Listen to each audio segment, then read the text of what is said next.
my beloved child. I know you are standing in a strange in-between. The promise has been set in motion. Yet the world outside remains quiet as if nothing has happened. Right there, I remind you of this. Faith is the substance of things hoped for, the evidence of things not seen. Hebrews 1:1, not a ticket to exchange for instant results. If you only believe when you see change, then you are following outcomes. But if you remain when nothing is visible yet, you are entering a true relationship with me. There is a truth I need you to understand clearly, so your heart will not be unsettled. You are not forgotten, and you are not late. The in-between is not an empty space. It is a meeting point where I am working in the deep places before I allow you to see with your eyes. When you assume everything is mere coincidence, your prayer can easily become a hurried habit. But when you accept that you are exactly where you should be, you will stop striving in impatience and begin to listen fully, not only to what excites you, but also to what I use to shape you. I do not lead you through the in-between merely to rescue you from the difficulty in front of you. What I aim for is far deeper, restoring you at the root, your weary body, your tangled finances, your fractured emotions, and your disordered spiritual life. Blessing is not indulgent pampering. It must be stewarded with discipline and right choices. If you only want to receive more without allowing me to set things right, what you call grace can soon become a new burden you do not understand how you ended up carrying. In the in-between, tears often come before answers. I do not take your pain lightly, but I also do not want you to use it as a reason to stop. When you do not let bitterness take root, pain can become a quiet seed that begins to sprout.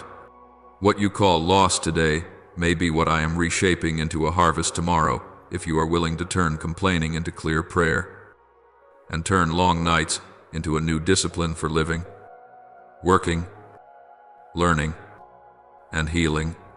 I look at you now not with a suspicious gaze, but with the patience of a father who knows exactly where you stand. You think you have gone wrong because the scenery around you has not changed, because the promise you heard is still not within your grasp. But I whisper to you precisely when everything still looks the same. I am confirming that you have not wandered from the plan. You have stepped into the appointed meeting I prepared long ago. In that place, I do not need you to run faster. I only need you to stay long enough. Many have walked away from this meeting point because they assumed silence meant absence. But with me, silence is often when I am working most deeply. You grow weary in this space because you have become used to measuring me by outward signs.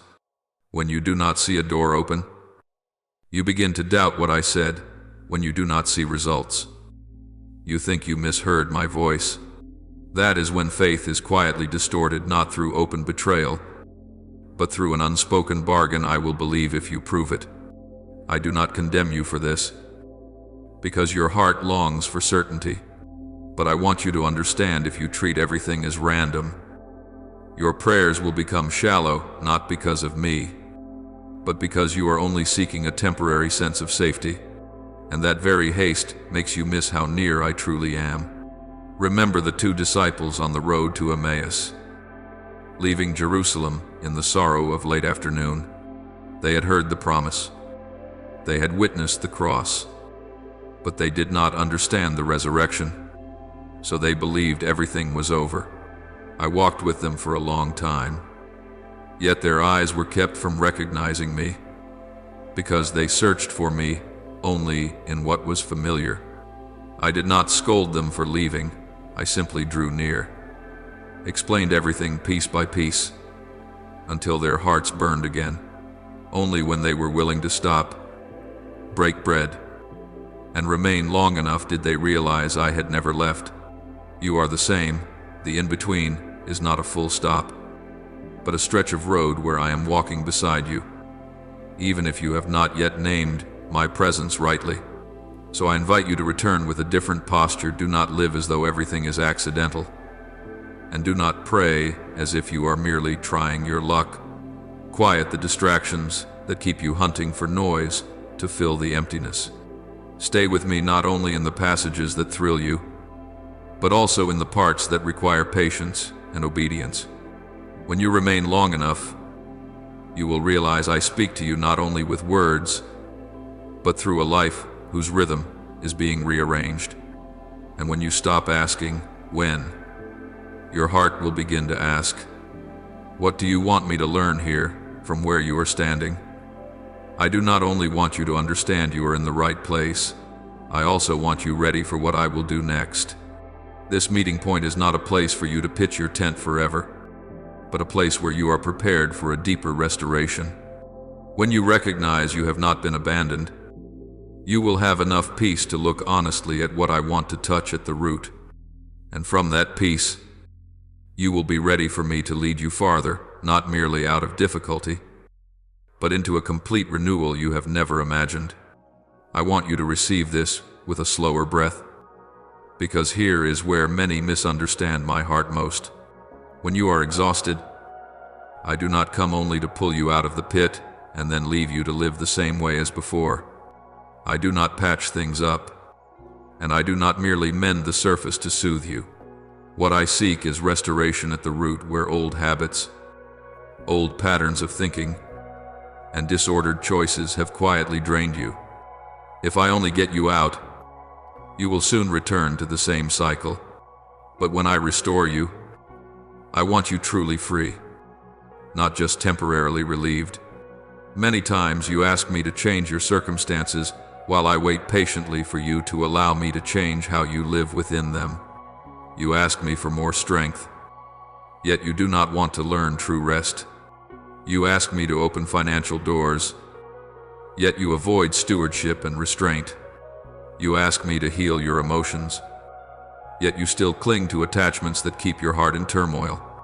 I do not say this to accuse you, but so you understand restoration is not indulgence, it is the reordering of what is out of place.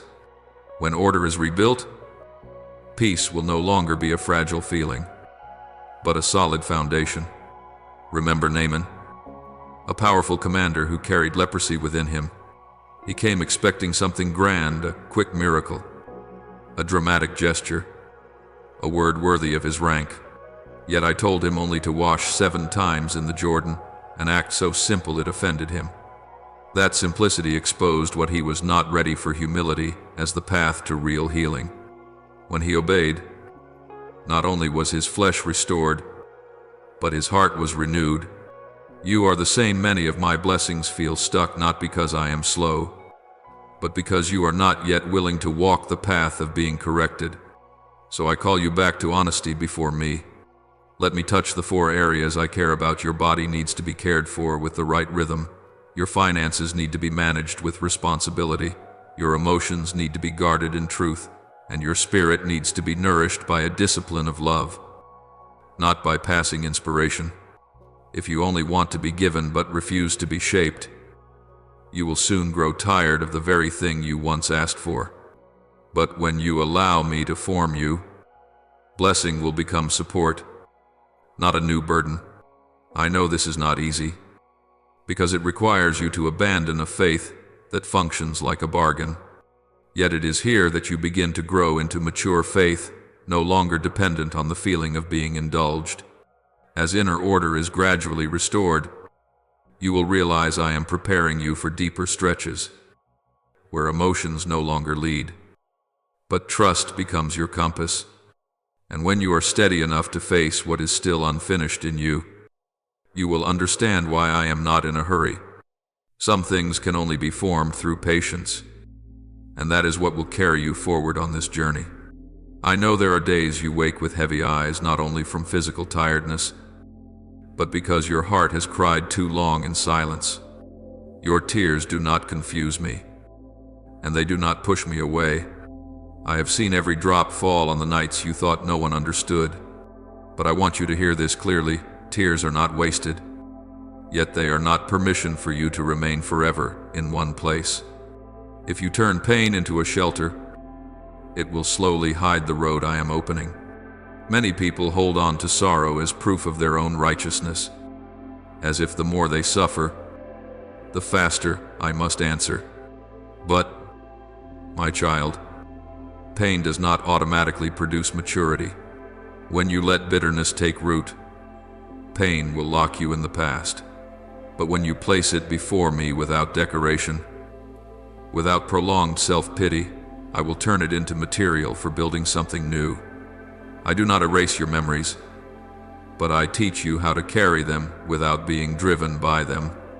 Remember Anna in the temple, the woman who remained through many years of loneliness and waiting.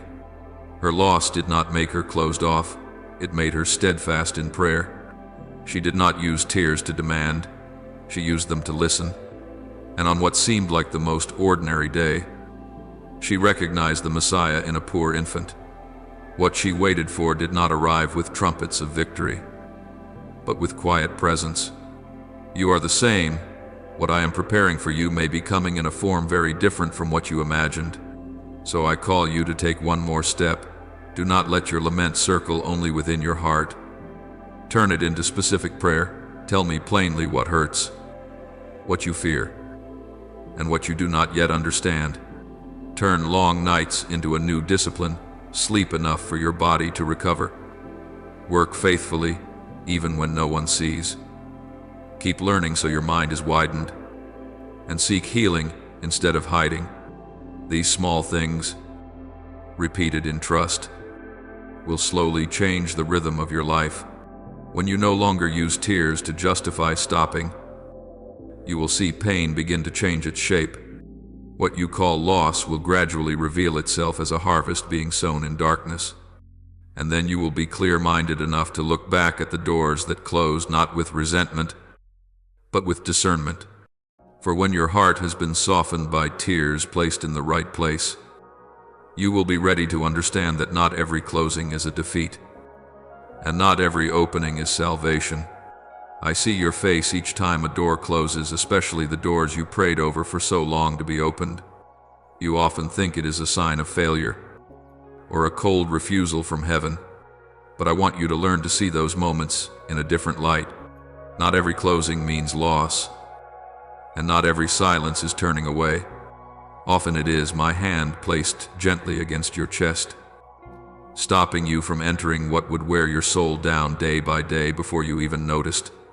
What makes you hurt so much is not only the closed door, but that you have attached your identity to what lies behind it. A title, a relationship, a path to quick success. Everything can look bright from the outside. When it collapses, you feel as though you yourself have been rejected.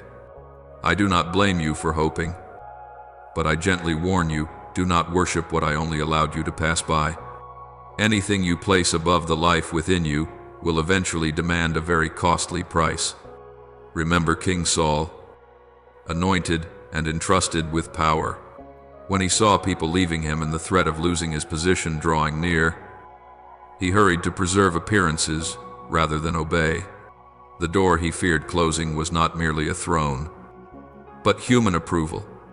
Yet that haste caused him to lose what mattered more, my presence. Do you see? What he thought would protect him became the very thing that stole his future. Some doors must close early, because if they do not, the damage later will be far greater. So I invite you back to the humility needed for discernment. When a plan collapses, ask me what you are being pulled out of, not only what you are losing. When a door shuts, listen to whether your heart grows lighter or heavier. Many times, quiet peace, arriving alongside regret, is a sign that I am protecting you. Learning to trust that protection will keep you from chasing what glitters but is hollow. When you no longer panic at closed doors, you will begin to live more freely, free, not to trade your soul for speed, not to trade depth for quick recognition. And then you will be ready to enter an even greater paradox of the kingdom, where you stop gripping life to secure yourself, and learn instead to become a river. For only when you release your hold on old roots will you recognize the new path quietly opening ahead. Now, as your heart trembles less at what closes, I invite you into a deeper paradox, one many believe, yet few dare to live. I speak to you as a father who knows your instinct to hold tight. People fear giving because they think they will lack. But in the kingdom, I do not measure by accumulation. I measure by flow. When you keep everything for yourself, even what is good will slowly stop breathing. But when you become a river, life will keep being renewed within you. The reason it is hard for you to become a river is not that you are selfish, but that you have learned to believe in earthly mathematics. You think you must have enough before you share. Be safe before you open your hand. You fear that if you give compassion, you will be drained. If you lift others up, you will be left behind. But I want you to understand what I give you is not for you to guard like a rarity, but for you to let it pass through you. When goodness is held back too long, it changes shape into anxiety, into control, and finally into loneliness. Remember the boy with 5 loaves and 2 fish. He did not have enough to impress, and he did not have enough to secure himself. Yet he placed his little into my hands without conditions, without demanding guarantees.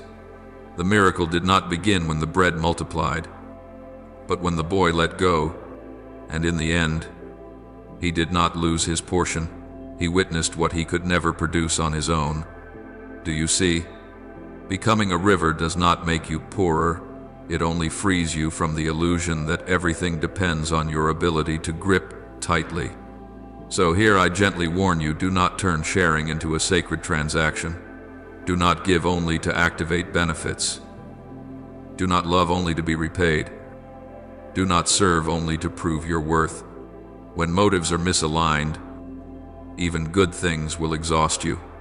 But when you give because you love others, because you obey, because you trust that I am working beyond what you can see, your heart will become free from calculation, and free from the fear of being shortchanged. I do not promise you that signs will always be clear, or that outcomes will arrive on the timeline you prefer, but I tell you the truth. What I want to preserve in the long run is not only what you receive, but the person you are becoming, one who believes while standing in the in-between, who gives even without abundance, and who stays with me when nothing seems to change. When you live this way, you do not merely pass through the in-between, you become a witness that I am still acting, quietly yet faithfully, in every beat of your life.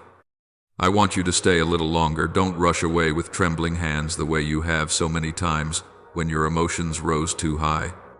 What I am about to say is not meant to overwhelm you, nor to awaken shallow hope, but to place you back where you truly belong, in the arms of a Father who has been there from the beginning, even when you thought you were all alone.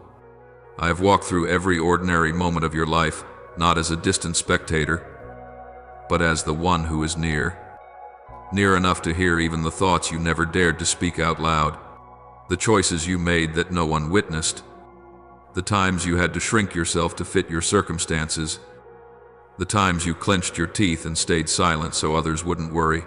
I saw it all, and I did not turn my face away for a single second. You think those things are too small to be remembered, but to me, no moment is insignificant when it is bound to faithfulness. When you stood before numbers that didn't match your needs, when you crossed off a very real desire to preserve what was more necessary, I saw that quiet sacrifice clearly. It wasn't loud. It didn't look heroic, but it carried the shape of a faith trying to breathe under pressure. You weren't only choosing between items, you were choosing between giving up and continuing forward with honor. And in those moments that seem so painfully every day, I was shaping you into someone who can steward, not merely someone waiting to be rescued. There are fears you have never named, only felt as a heavy weight pressing on your chest in the latest hours of the night.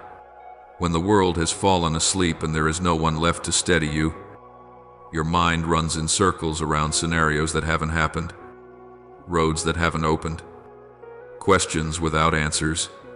You thought those were the moments I was absent, but in truth, those were the moments I was close enough not to interrupt. only to listen.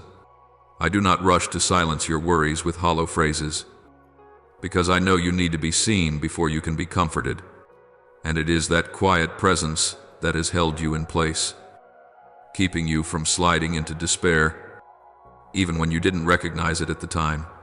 I have received every tear you let fall in silence, not as a weakness to be ashamed of, but as a prayer that needs no words. There were times you no longer had the strength to believe with your reasoning, only the ability to believe by clinging in the most fragile way. But hear me, my child, faith is not measured by certainty, but by staying. You stayed, even tired. You did not turn your back, even when you didn't understand. You kept living with kindness, even when you felt hollow inside. And that is a faithfulness I never take lightly. What you thought was only enough to survive is precisely the material I use to build something more lasting. I want you to understand this deeply. Not a single detail of your journey has been overlooked. The sighs you swallowed back, the right decisions no one praised, the times you chose not to hurt others even while you were hurting, every bit of it has been noted, not as a scoreboard, but as the imprint of a person being formed. I am not only concerned with you getting through, I am concerned with who you become after you get through. And that is why I do not answer you with one isolated piece, but with a restoration that reaches into every dimension of your life. Even now, I am reordering what you thought was tangled beyond saving, not by a magic act that makes everything vanish overnight, but by a new order that gives you the strength to carry what I give. Your body will learn the rhythm of rest again, no longer living on prolonged tension as a habit. Your mind will grow quieter, not because there are no problems, but because problems will no longer rule you. Your emotions will be healed from fractures you once accepted as normal, and your spiritual life will no longer revolve around waiting for signs, but will be anchored firmly in relationship. I am not inviting you into this through temporary excitement, but through mature trust. The restoration I give does not make you dependent, it makes you steady. It does not help you escape reality, it gives you the capacity to face it. And when you look back on the road behind you, you will realize that the days you assumed I was the most silent were the days I was doing the most work, not to prove power, but to protect your soul from what you were not yet strong enough to carry. So do not close your heart too soon, and do not rush to conclude the story when the page has not yet been turned. What is happening is not an ending, but a transition. I am leading you out of an old way of believing where faith was turned into bargaining and into a deeper place, where you trust even before you see, give even before you have abundance, and remain even before you understand. This is not the most comfortable part of the journey, but it is the most necessary, and I am here not to pressure you, but to walk with you, step by step, slow, steady, and true. I have not come only to touch one small corner of your life and then leave the rest to keep cracking as before. When I move, I do not work in scattered fragments, because you were not created as a collection of separate parts. You are a living whole, where body, emotions, thoughts, resources, and soul are woven together so deeply that when one part is exhausted, every other part slowly loses strength as well. That is why what I am leading you into is not a single blessing for you to boast about or cling to, but a comprehensive process of transformation, quiet yet persistent, reaching into the very places you have grown used to enduring without expecting renewal. I know your body has carried too many marks from long days without rest. Some pains are not exactly sickness, but the consequence of living beyond your limits for too long.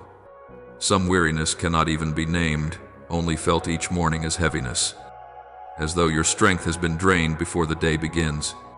I do not dismiss that. I have seen every night you forced yourself up, every day you pushed forward even when you were empty inside. And in the place where you thought you could do nothing but endure, I am beginning a true renewal. Not loud, not sudden, but little by little your breathing will deepen. Your sleep will become whole again, and your body will relearn the rhythm of rest it has forgotten. The healing I give is not only the absence of pain, it is returning you to the original order of life, where you no longer have to pay with your health for every effort to survive. At the same time, I am also working in the numbers that make you anxious. I know the feeling of looking into your wallet and sighing. I know the unease when the end of the month approaches. I know the pressure of having to manage, patch, and stretch from one day into the next. Lack does not only erode your finances, it erodes your dignity, slowly convincing you that you are always at a disadvantage, always chasing, always fearing tomorrow. But I did not create you to live forever in that spiral. When I make a way to provide, I do not only bring money, I teach you how to stand firm before money. The channels that once felt blocked will be opened little by little, and burdens that seem to have no exit will be loosened step by step. You will no longer live only by sheer endurance. You will learn to steward with new wisdom, where money is no longer the master, but a tool that serves the life you are building. But if only your body is restored and your finances are eased while your heart remains empty, I know you still will not be truly living. I see the quiet spaces in you where joy once lived but slipped away without you noticing when. There are smiles you have practiced until they feel familiar, yet they never reach the depths of your heart. There are relationships close at hand, and still you feel alone. Sorrow is not always loud. Often it is simply the long absence of feeling understood and being able to rest. I have not come to blame you for being sad for so long. I have come to pour into you a joy that does not depend on circumstances, a peace that does not require you to pretend you are strong. Little by little, lightness will return. Laughter will no longer be forced, and you will realize you have not been abandoned in this world the way you once believed. And above all, I am touching the deepest part you often avoid your spiritual life, not to pile on more responsibility, not to make you strain to become more righteous, but to allow you to live more truthfully before me. For many years, you may have grown used to believing by habit and praying by rhythm while your heart was tired and distant. I do not condemn that. I only want to rekindle a connection that was once vividly alive where you come to me, not out of obligation, but because you know you need to remain in my presence. When your spirit is renewed, the other parts of your life will naturally find order again. You will not have to force yourself to believe, because faith will become breath, not burden. None of these things happen so that you think you are more deserving than others, or so that you measure me by what you receive. They happen so that you become someone different, steadier, freer, and able to trust even before everything is finished. I do not promise a journey without trials, but I promise a journey without meaninglessness. Every restoration unfolding within you is weaving a new foundation, where you no longer live by fear, but by deep, quiet trust.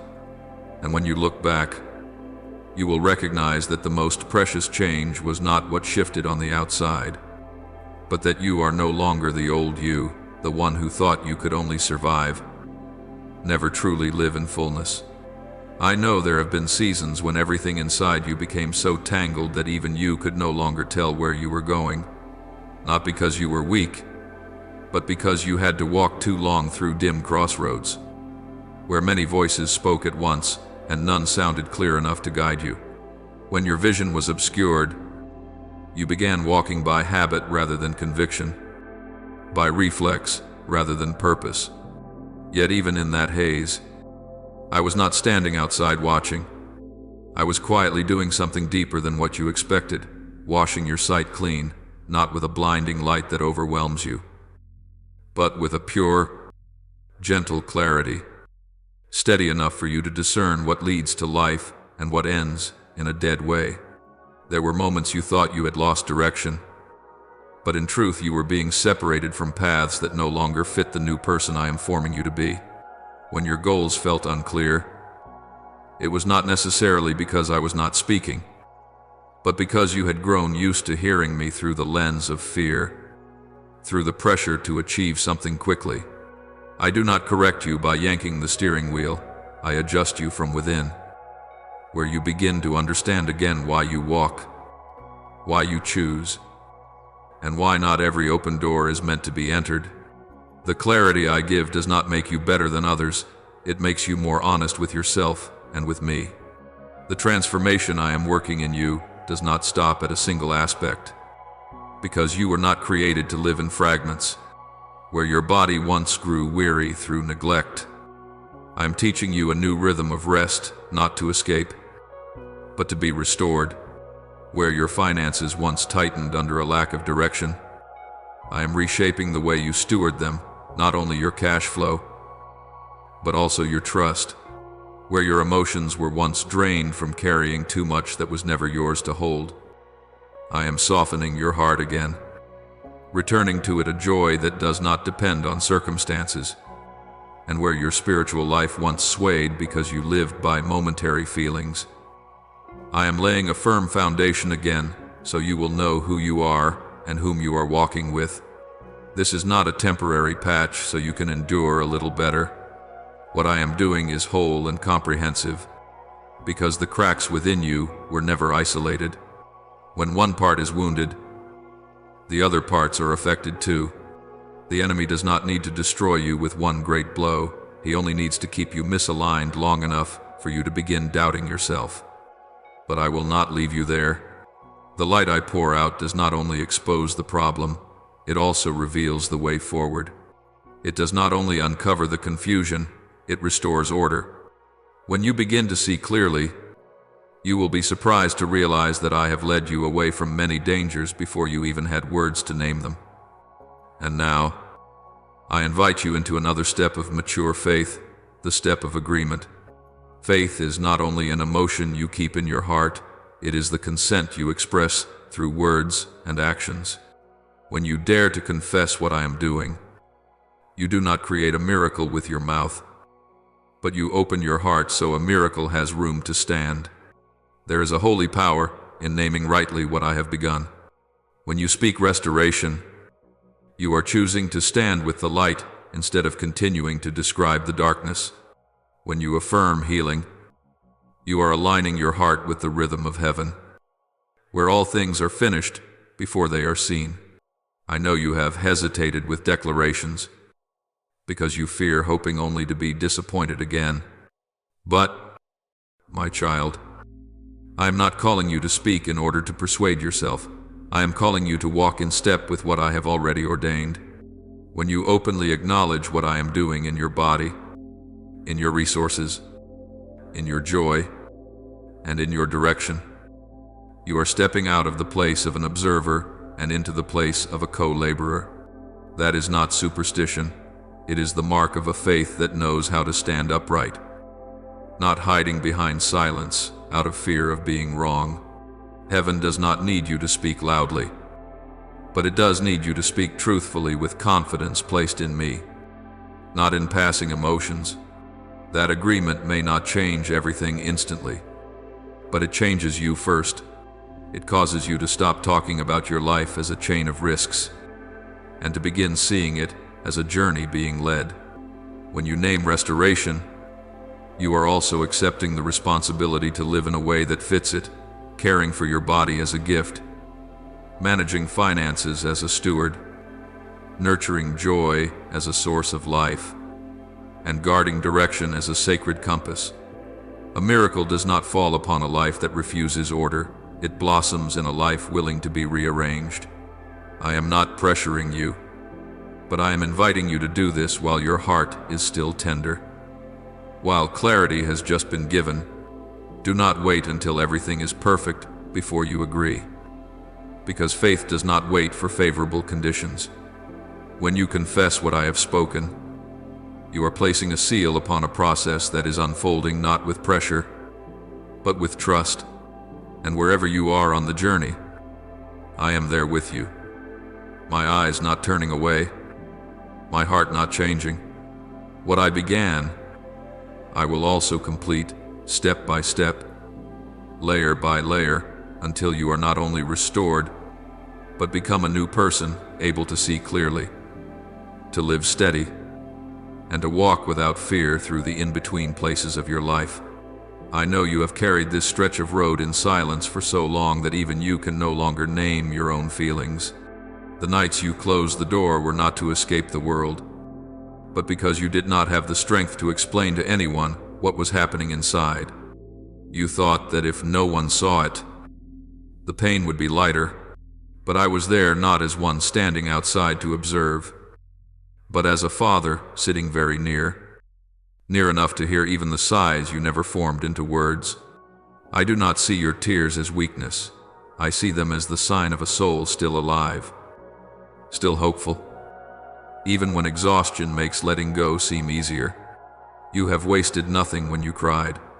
Every tear you have shed carries a story you never fully told. Some came from disappointment after you prayed for so long and still saw no change. Some flowed from the pain of being misunderstood, overlooked, treated unfairly, and not having the strength to defend yourself. And some came quietly from shame when you thought you should have been stronger, should have believed better. I have not turned away from a single one of them. I receive them, because I understand how much you have had to brace yourself just to keep living through the day. But, my child, I want you to see those tears in a different light. They are not only emotional reactions, they are sacred signs of a process unfolding in the deep places. When you cry and do not let go of me, you are sowing something rare, perseverance. When you keep believing even when you no longer feel certain, you are sowing surrender. When you choose to pray instead of shutting your heart, even if the prayer is only a choked sob, you are sowing faith in its most stripped-down form. And a seed, by the law I established, never remains in the ground forever. I do not plant hope in you and then forget it. I do not allow you to pass through pain only to learn how to endure. Everything you are living through is being rewoven by me, not to erase your memory, but to give that memory a new meaning. You have not seen the harvest because the seed is still beneath the soil, where there is no light and no applause. Yet it is precisely in that darkness that life quietly happens. Roots grow before the sprout breaks through. And what I am doing in you follows that order, not the impatient rhythm of human hearts. There are moments you wonder whether I hear you, whether your prayers reach heaven or only echo back into the small room. I tell you, with gentleness and certainty, not one of your cries falls into empty space. But I do not always answer in the way you expect. Some requests must be answered with waiting, because if I gave you the outcome immediately, you would not yet be steady enough to carry it far. I am building in you an inner strength no one can see, but it will be the very thing that holds you upright when what you asked for truly arrives. The enemy tried to convince you that this pain is proof that I have forgotten you. He whispered that you have believed too long, hoped too much, and now it is time to accept that nothing will change. But I am doing the complete opposite. I am taking the very material the enemy meant to use to make you collapse, and I am turning it into the foundation of what will endure. Your pain is not permitted to become the grave of your dreams. It is becoming the soil for something deeper, truer, and longer lasting than what you once asked for. You will recognize this not in one explosive moment, but in subtle shifts. One day you will wake up and find your heart lighter even though your circumstances have not changed. Then you will notice you no longer react as you once did to the things that used to wound you. You will begin choosing peace over battle, trust over control. That is not you becoming weaker, that is you being healed. And in those quiet changes, the harvest has already begun, even if you do not yet have the language to name it. I know you want a clear confirmation that your time has come. I do not say this to stir your emotions, but to set you in the posture of one about to receive. Everything is moving without noise, without display, yet unmistakably real. The prayers you lifted in weariness are being untied, knot by knot. The question, how much longer, is being replaced by an answer you did not expect, not with thunder from the sky, but with a door opening at the moment you are mature enough to walk through it. But before you go farther, I need you to understand this so your whole journey will not become distorted. The miracle is not the final destination. What I treasure more than the outcome is the person you are becoming along the way. If you only wait for the day the tears disappear, you will miss what I have formed in you through every single tear. A softened heart, a faith no longer dependent on feelings, a humility that does not need to be recognized. These will stay with you longer than any specific answer. When you look back, you will not only see that you made it through, you will see that you were remade. You will understand that if I had removed the pain sooner, you might have lost the depth you carry now. And when you tell your story to others, you will not boast of victory, but testify to faithfulness. Your tears will no longer shame you. They will become a language other weary souls can understand and find hope through. So do not rush away while I am still speaking. This journey is not closing, it is stepping into a new layer of meaning. I have spoken to you about the value of tears, about the coming harvest, and about the shifting already underway. But what I am about to lead you into is not only receiving it, is living differently after you have received. For what brings me joy is not that you are comforted for a moment, but that you walk with new meaning, with a purpose no longer revolving around old pain. And here, you will begin to understand why everything happened not to break you, but to prepare you for something far greater. I know the road you've just walked has left your heart weary, not because you are weak, but because you hoped with sincerity. You poured your whole heart into doors that seemed about to open, emptied your trust into what you believed were the answers I had given for your life. And then, in the moment you hadn't yet understood what was happening, everything closed. Without warning, without explanation, without giving you time to prepare. You ache because you think you were deprived, abandoned, rejected. But I want you to listen very carefully. From the deepest part of your soul, there is no door I close without the intention of preserving life for you. I do not act on impulse, nor do I leave you to fall into meaningless emptiness. Each time I place my hand upon a door and shut it, it is because I have seen the entire road beyond it, where you have only seen the beginning. There are bonds that once made you believe you had finally found where you belonged. You called it love, companionship, destiny. But I saw what would unfold after the first smiles, a slow wearing down. Quiet compromises with values that do not come from me.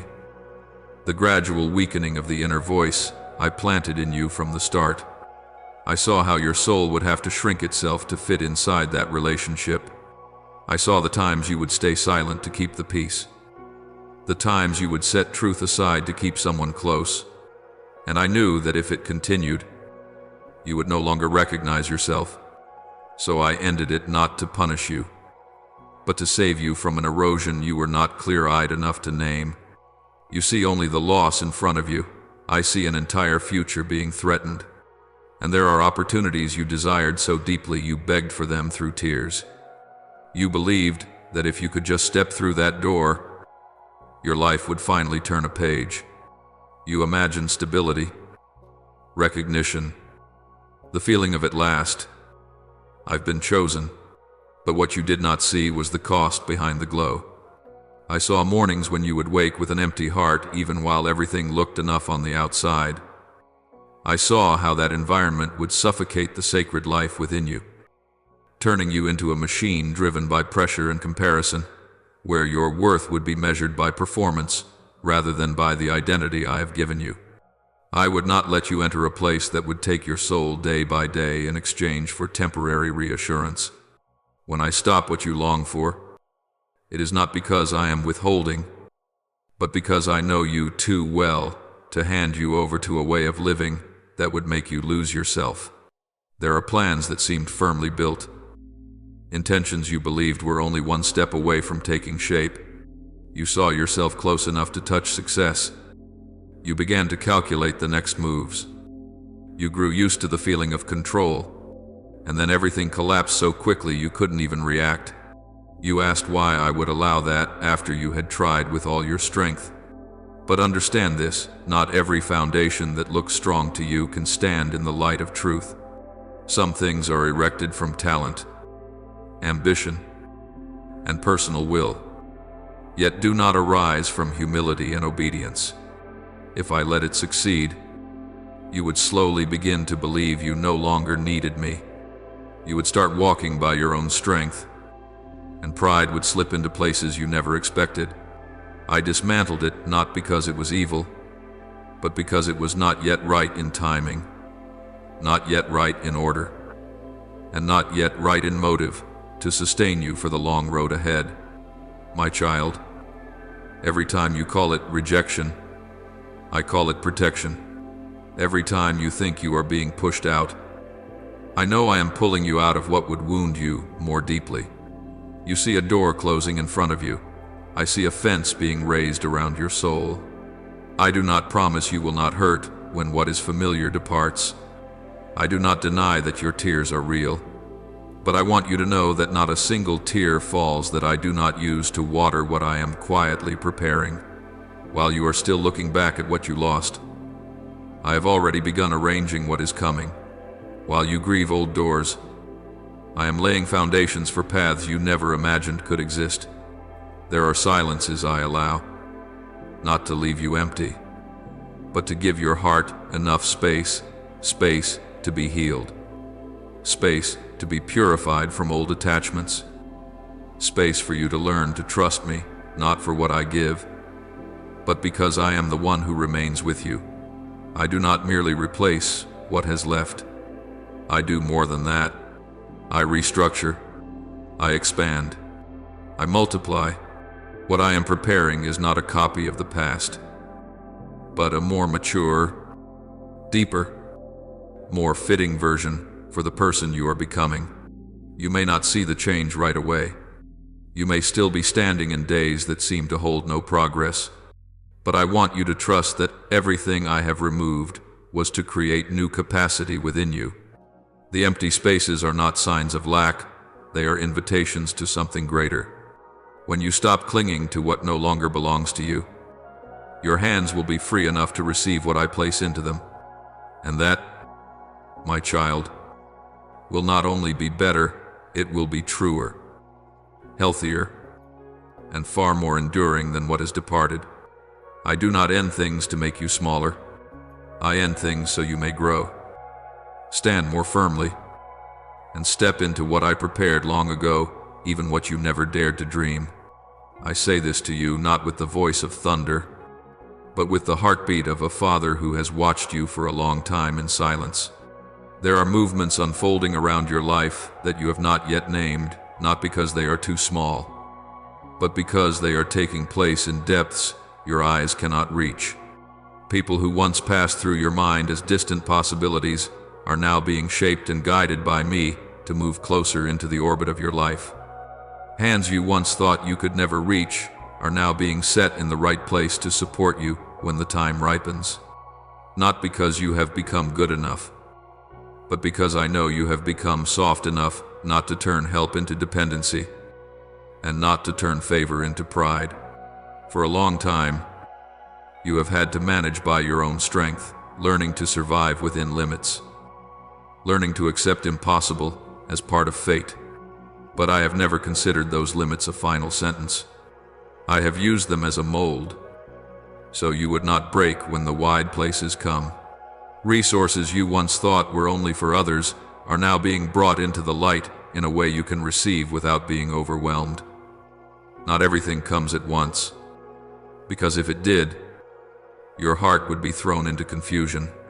I let each piece appear in its proper rhythm, so you can walk and learn to trust without needing to see the entire road.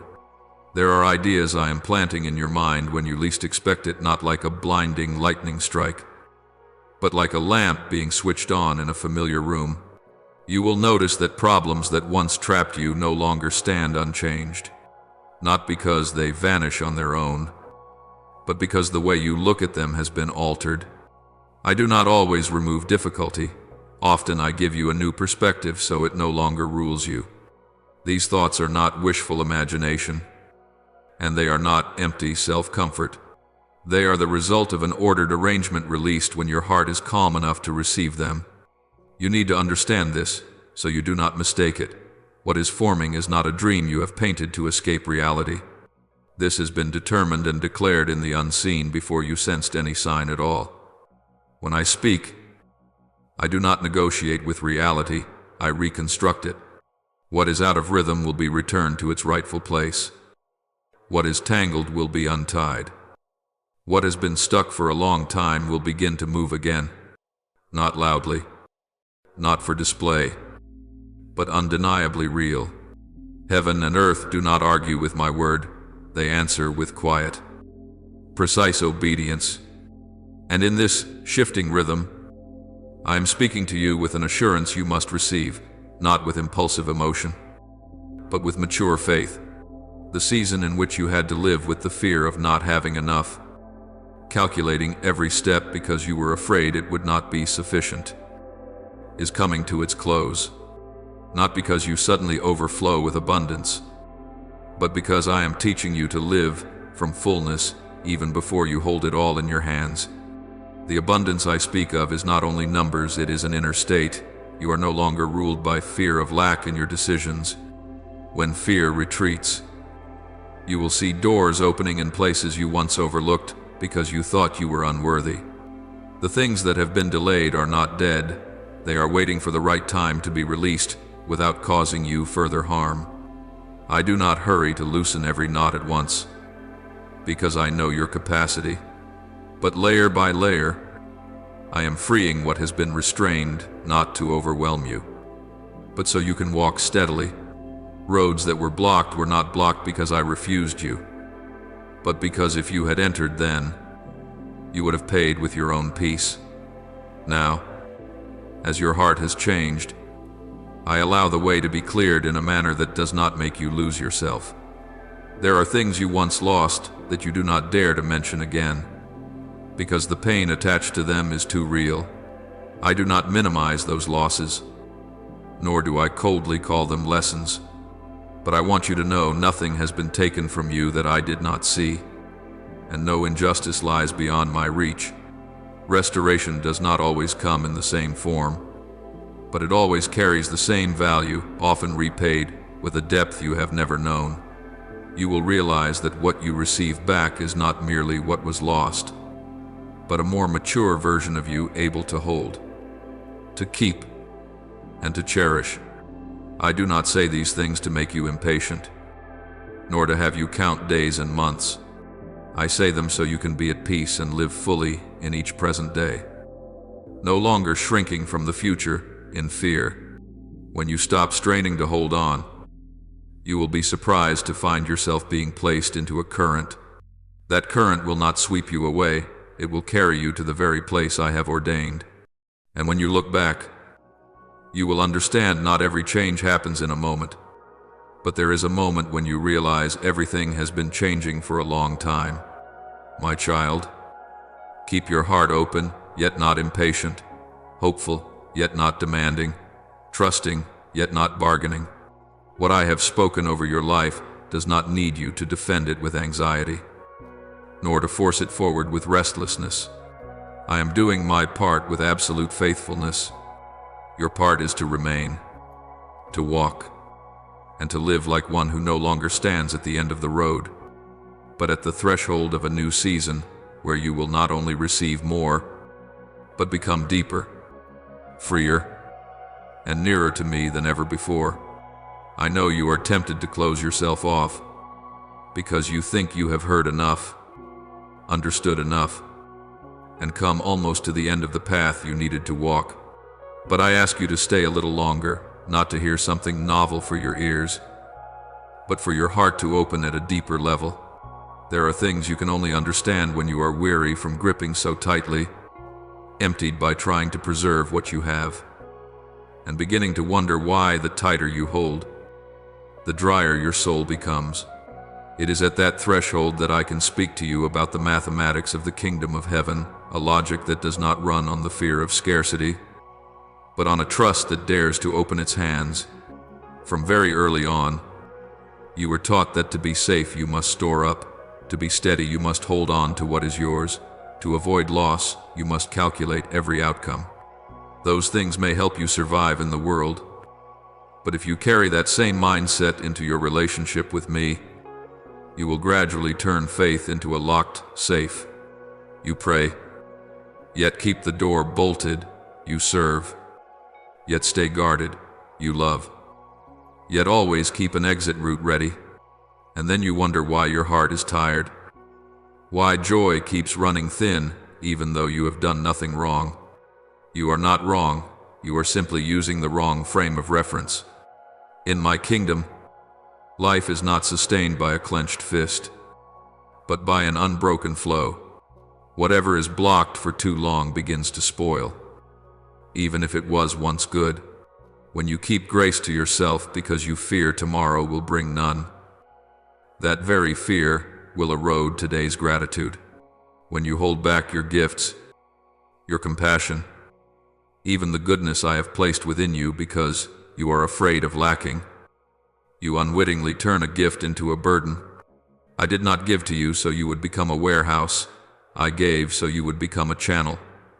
Let me lead you back to a familiar image you think you already understand too well. That day, no one was expecting abundance.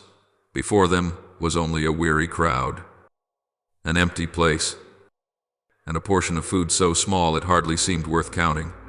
By your way of calculating, the wisest choice would have been to keep it for yourselves, or at most, to share a token amount and accept the shortage. But what I did was not a magic trick of multiplying food before it was given away. I began with something very fragile. I received that small portion, spoke blessing, and then broke it. The miracle did not begin where there was much, but where someone dared to place what little they had into my hands without conditions. You often think you must see overflow before you dare to give, must be certain before you dare to open your heart. But in my order, the act of giving while you are not yet overflowing is the doorway through which abundance enters. Not because I need your lack in order to perform a miracle, but because when you give in trust, you step out of the center of yourself. And when I am no longer forced to orbit your fear, I finally have room to do what I desire. That little portion, as long as it remains in your hands, carries only your limits. But when it is placed in mine, it enters the rhythm of the kingdom of heaven. I know this confuses you, because it runs against every survival instinct. You fear that if you open your hands, others will take. If you lift others up, you will be forgotten. If you give your care away, you will have no one left to lean on. But I want you to look deeper. What drains you is not giving, but giving from the wrong motives. When you share to be recognized, you will grow weary from constantly proving yourself. When you love in order to be repaid, you will be wounded because you cannot control another's response. When you serve to store up spiritual points, you will soon become bitter, feeling that I have not repaid you enough. That is not flow, that is transaction. I invite you out of that transactional way of living, not by forcing yourself to strain harder, but by returning honestly to your own heart. Let your giving flow because you have already received, not so that you may receive more. Let your kindness rise from inner fullness, not from the fear of abandonment. When you give in freedom, you will not need to tally how much you have given, nor keep checking how much remains. Then what happens is not only outward increase, but inward expansion, where your heart becomes wider than fear, and your trust greater than your calculations. You will gradually discover something strange. the more you live like a flowing stream. The less obsessed you become with outcomes. You no longer give in order to trigger something. No longer live well in hopes of trading up for something better. You begin to live rightly because a new nature is being formed within you. And as that nature grows, the things you once worried about find their place on their own. Not because I reward you for giving, but because you have stepped into a life rhythm that is aligned with my kingdom, where life naturally multiplies. Do not think I call you to become a stream so you will be worn down for others. I never invite you to lose yourself. The flow of the kingdom is not depletion, but continual replenishing. When you give what I have placed within you, I do not leave you empty. I fill you in another way, deeper, steadier, more enduring. There are things I cannot pour into you while your hands remain closed. Not because I am stingy, but because I honor your freedom. And when you have lived long enough in that rhythm of flow, you will understand the most important thing I am quietly forming is not outward signs. Those signs may come and go, may be much or little, may delight you for a moment, but not remain for long. What I am building is a new person within you, one who does not panic in the in-between, does not cling when it is time to release, does not shrink back when invited to give. A person who knows how to trust without needing to see, to give without needing to keep, to live without bargaining. When you become that person, your very life becomes a testimony without noise, without display. You will not only pass through the in-between, but carry light for those who are still standing there. And I, your Father, will remain in every breath, not as a reward, but as the source of life that never runs dry. I want you to stay a little longer in this quiet rhythm, because what I am about to say is not meant for haste. Some gifts I give you are not for you to store away like private keepsakes, nor to use as proof of your own specialness. The miracles I sow into your life have a living nature. They breathe, they grow, and they must be allowed to circulate so they do not become choked. When you grip what I give, it stops at the exact size you are holding, never dead, yet never expanding. But when you dare to open your hands, when you allow it to flow through you to others, you will be surprised to find that you are the first to be filled again. This is not a trick, and it is not a condition. It is the natural rhythm of the kingdom of heaven, where life truly lives only when it is given away. I know you once thought you had to wait until you were strong enough, steady enough, full enough before you could share. You fear that if you speak of what you are living, you will be misunderstood. If you give away what you have just received, you will return to the emptiness you started with. But my child, I do not give to you in a way that accumulates and then slowly drains away. What I give carries a continual supply, so long as you do not lock it up with fear. In my world, giving does not diminish, it reveals the spring. Sowing is not loss, but placing seed where it can multiply. Sharing is not making yourself smaller, it is allowing the greater work I am doing to be made clearer. Something very quiet is happening in your heart right now, and I want you to recognize it. When I speak of sharing, you do not think of crowds or grand deeds. In your mind, I am gently calling specific faces by name. Someone you know is weary but will not say it aloud. Someone who once seemed strong, but has quietly begun to retreat inward. Someone you have not spoken with for a long time, not because of distance, but because both of you are afraid to touch what is still unhealed. You can pretend you do not see, but I know you see very clearly.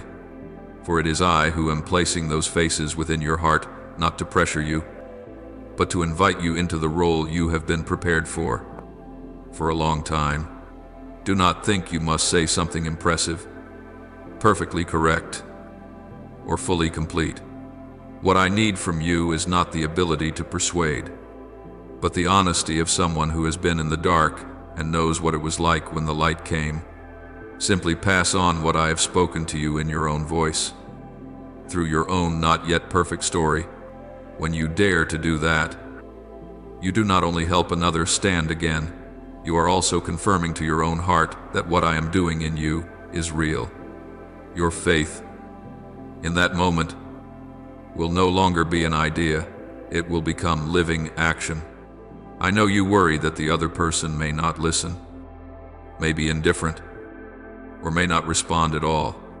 But my child, your responsibility is not the outcome, it is obedience.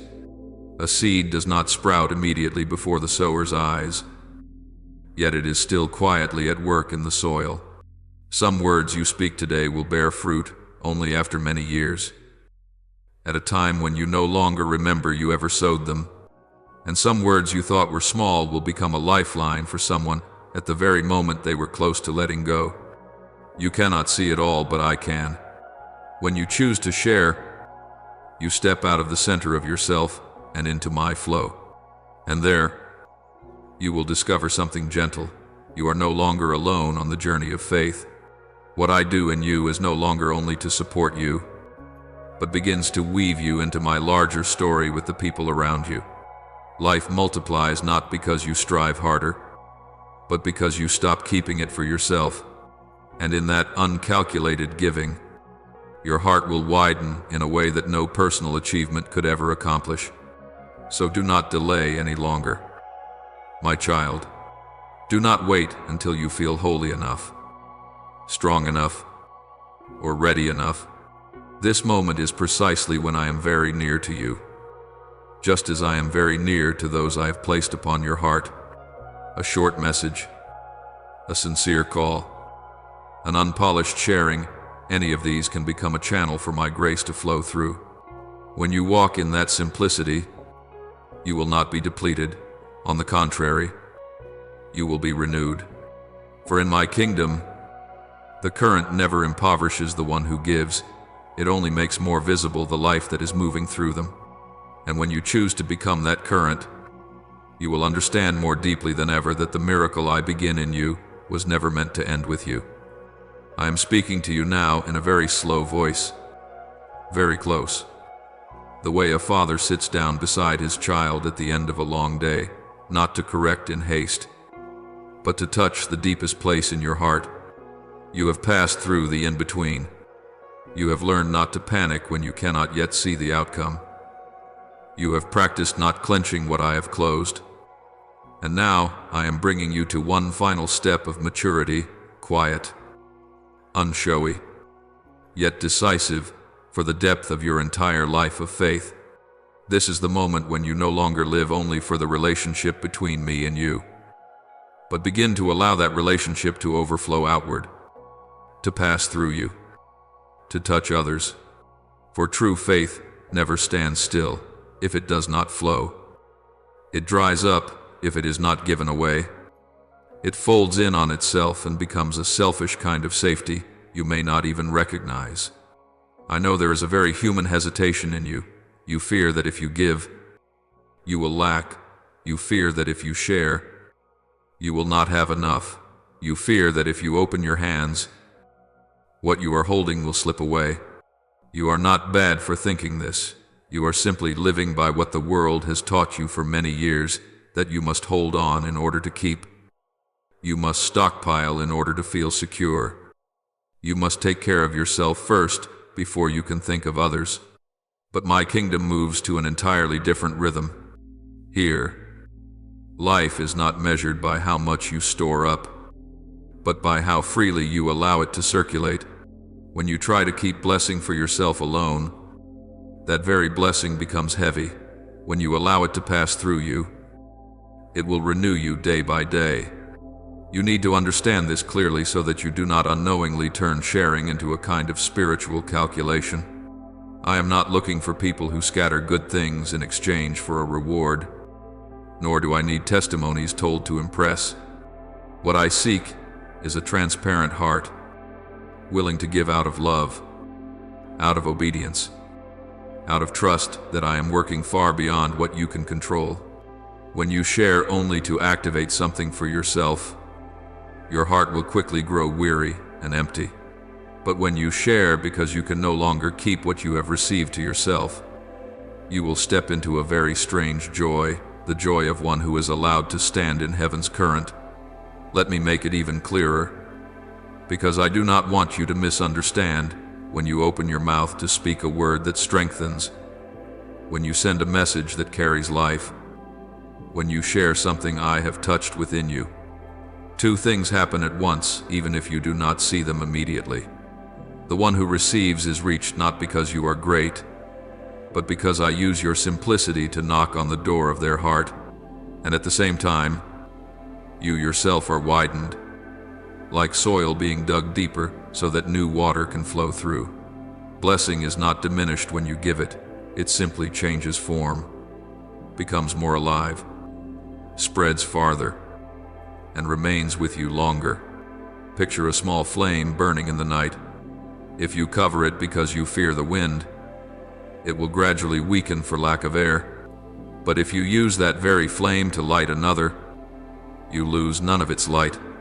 Instead, the darkness around you begins to retreat. When many flames are lit, the night is no longer frightening. You do not need to understand every mechanism of light. You only need the courage to bring the flame you have close to someone else. Faith is the same. It does not grow in isolation, but in overflow. I know you often think you are not good enough to share, not strong enough to support, not mature enough to speak with weight. But I did not choose you because you are enough. I chose you because you are willing. What I have placed in you does not need to be perfect to touch others. It only needs to be true. A word spoken from a place that has known pain, has known doubt, has stood in the in-between, yet still chose to trust, carries more power than 1,000 hollow phrases. You do not need to preach. You only need to bear witness by your presence. And so I urge you, not with a rigid command, but with the great trust I place in you. If right now a name, a face, or a group of people is echoing within you, do not brush it aside. I often speak to you through such gentle promptings. Send out what you have just received. No embellishing, no showing off, only sincerity. Write a few lines from your own heart, saying, God has placed this on my heart for you. I believe it did not come to you by accident. Read slowly. Stay with it, because this may be what you need to stand up again. When you do that, you are not merely forwarding a message, you are becoming a bridge. Do not underestimate that act. In this noisy world, a word shared with a pure motive can become the only foothold for someone who is teetering. And the very moment you press send, the very moment you open your mouth, the very moment you dare to let what I give pass through you, the second wave of the miracle begins to move in your life. The first wave began when you chose to remain, chose to believe, chose to let me refine you. The second wave is stronger, deeper, because it does not only change you, it changes how you are present in other people's lives. I am not telling you to do something grand. I am telling you to do something real. Sharing with 3 people or with 1 is not as important as whether you obey. Sending it to your family group, or speaking privately to a friend, or posting where you normally show up. The important thing is not the platform, but the flow. When you step into that flow, you will discover something very strange. Your joy will no longer depend on how much you receive, but on how you have allowed me to pass through you. And then, when you look back, you will understand why I have patiently led you through every stage. The in-between was not only where you learned to believe, it was where I formed you into someone who can carry that faith to others. You are not only a recipient of grace, you are a channel of grace. You are not only comforted, you become comfort. You are not only illuminated, you become a light set on a lampstand. And when you live this way, you will no longer fear lack, because you have touched the spring that never runs dry, me. I want you to pause for a moment, not to think with logic, but to let your heart catch up to what I am saying. When blessing begins to touch your life, the natural reflex of human beings is to close their hands, to keep it for themselves as if it might vanish if released. But I see deeper than what you are holding. There are things I place in your hands not for you to store away, but for you to allow them to pass straight through you, like blood that nourishes the whole body instead of stopping at one point. Blessing, when held back too long, will no longer feel like blessing. It slowly becomes anxiety, vigilance, fear of losing. But when you allow it to be shared, it will always be renewed, because its source is not in you, but in me. Understand this through a very ordinary picture. Water does not spoil because it is little. Water spoils because it stands still. A small stream can remain clear if it keeps flowing, while a great lake can grow murky if it has no outlet. Your spiritual life is the same.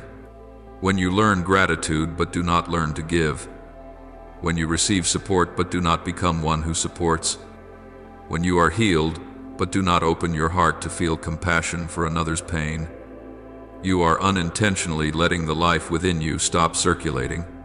I do not accuse you for this, because you are only trying to protect what is precious. But I gently remind you what is most precious will not be lost when it is given. It is only lost when it is held in the wrong way. Perhaps you think you are not yet full enough to become a source for someone. You look at your own lack and tell yourself you must be steadier, stronger, more secure before you dare to share. But I do not wait for you to be perfect before I act. I have always worked through people who are still fragile, because fragility keeps the flow from being clogged by pride. When you share from the place where you once broke, your words carry weight. When you love from the place where you once hurt, that love will not be fake. And when you give not because you have excess, but because you trust, you are stepping into the logic of my kingdom, where multiplication does not begin with quantity, but with obedience.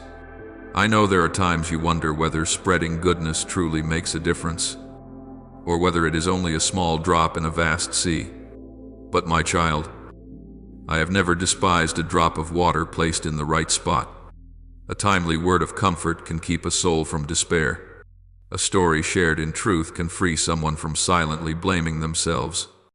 A small act, when driven by sincere love, can become the starting point of an entirely new journey. You do not need to see every result in order to keep giving. You only need to trust that I am guiding that current farther than your eyes can reach. And now I want you to understand more deeply the space you are in at this moment. You think you are only listening, only watching, only stopping by for a while. But I tell you with solemn tenderness, this is not merely a place where information is transmitted. It is a meeting point. When you open your heart to what is being sown here, you are standing before an altar not made of stone, but of attention and a hunger to be renewed. Every message shared is not meant to impress, but to awaken, not to entertain, but to illuminate. I am present, not loudly, but truly. In every moment, you allow the word to go deeper than your first emotions. There are chains that do not break by strength, but break when the truth is spoken at the right time. There are doors that do not open by striving, but open by awakening. And there are miracles that do not arrive with cheering, but come when you quietly change the way you see, the way you live, the way you treat others. When you choose to become a flowing stream, you not only carry blessing farther than yourself, but you are also drawn into the movement of life.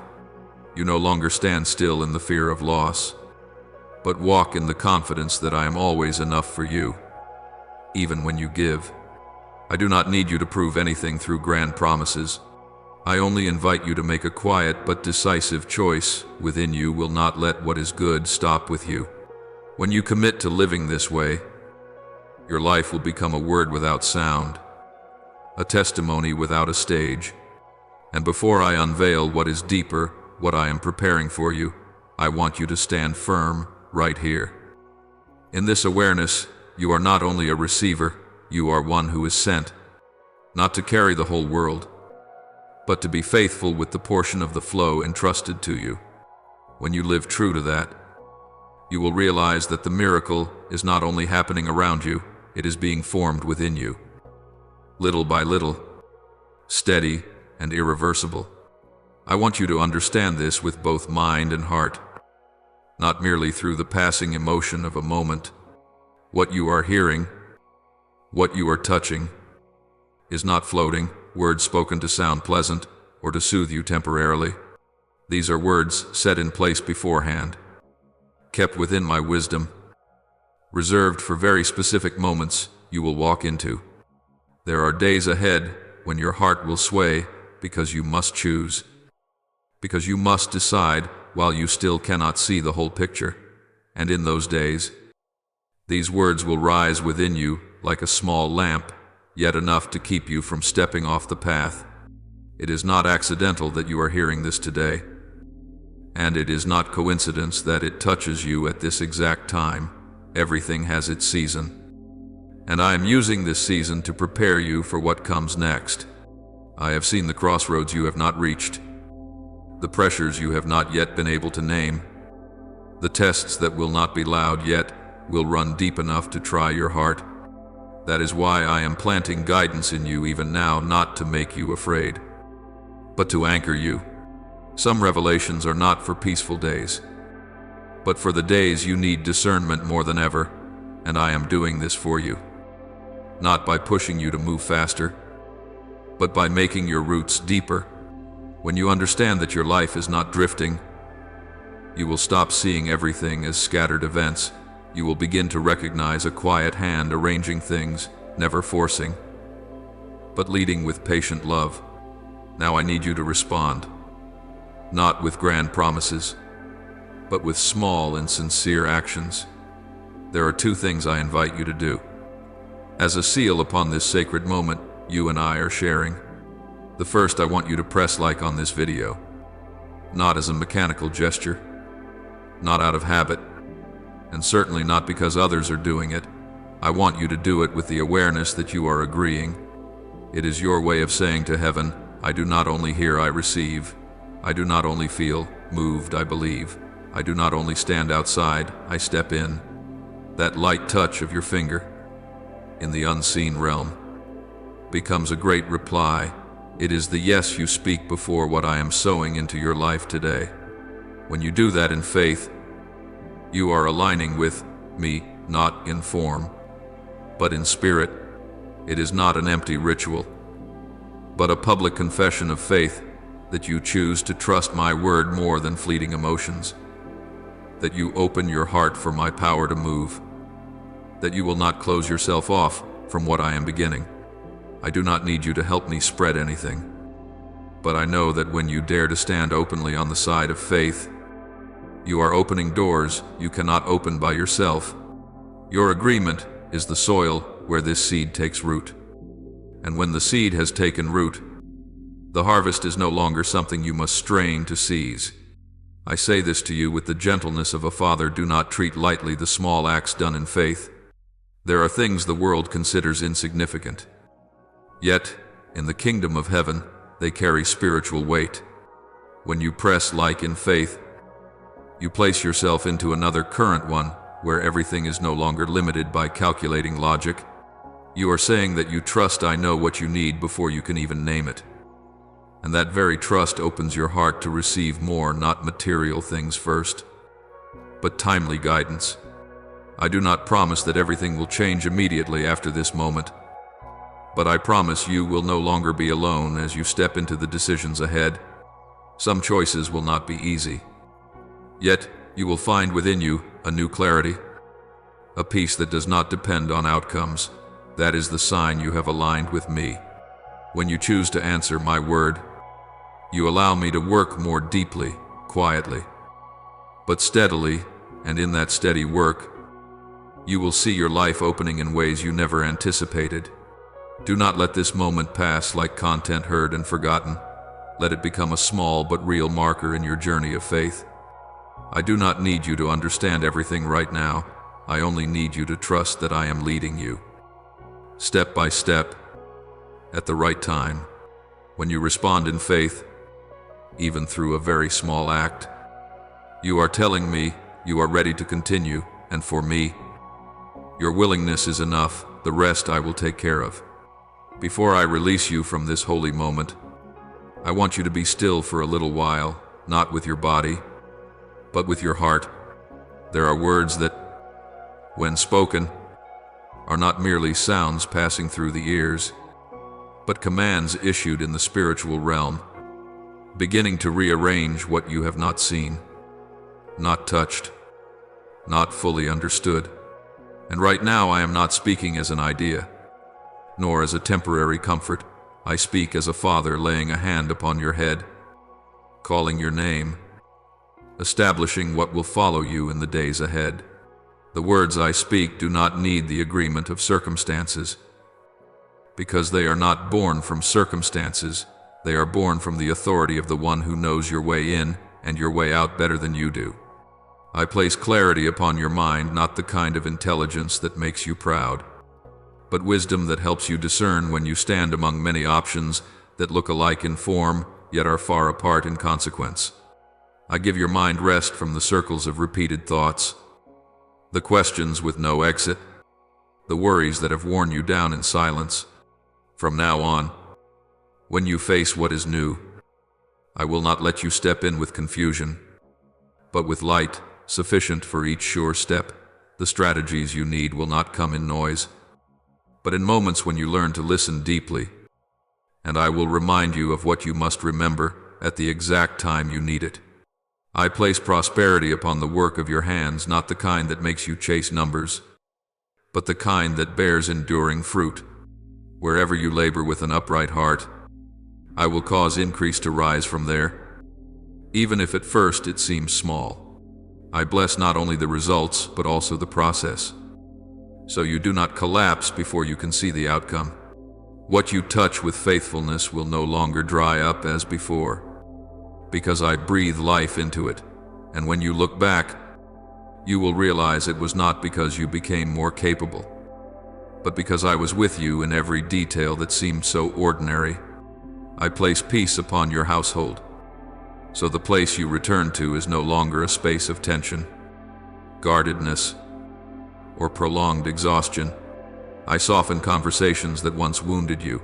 I untie misunderstandings that have accumulated through the years.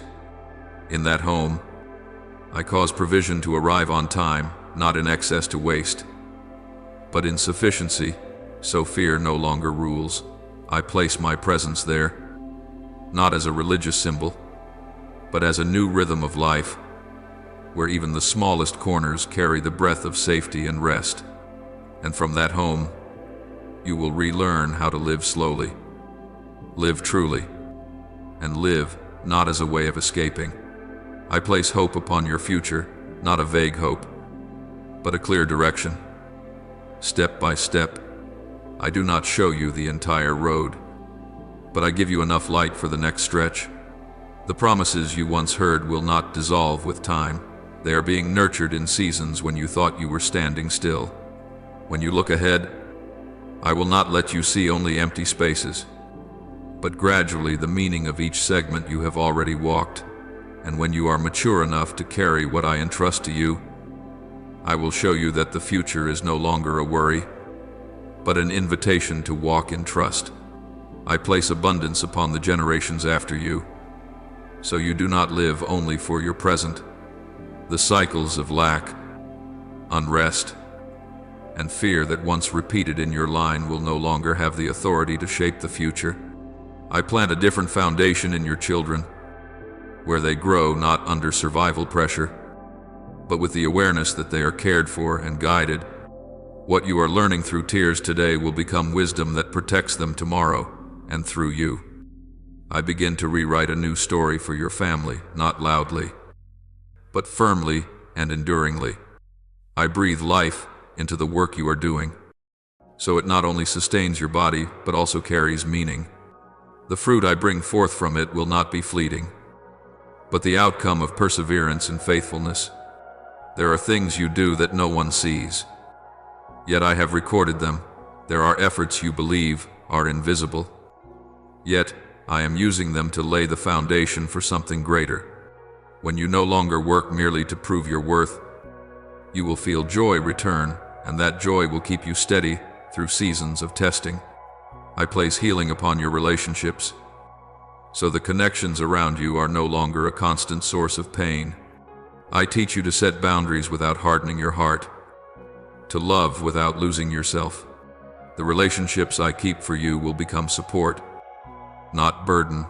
The relationships I allow to leave will no longer carve deep wounds, but become lessons that mature you. And in that refining, you will not be lonely, because you will learn that staying with what is right is more precious than staying with what is familiar. While I am blessing you, I am also dismantling things, the plans that have been built up to hold you back, whether they come from the outside or from the distorted beliefs you have carried for many years. I am tearing down layer by layer. The old patterns that have kept bringing you back to the starting point will no longer rule over you as before.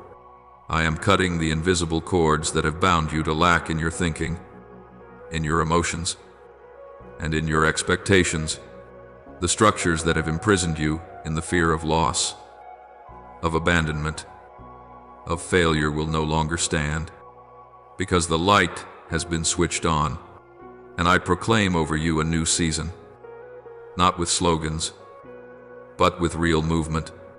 Your body will gradually rediscover a healthy rhythm of life, not only being healed but learning to care for itself.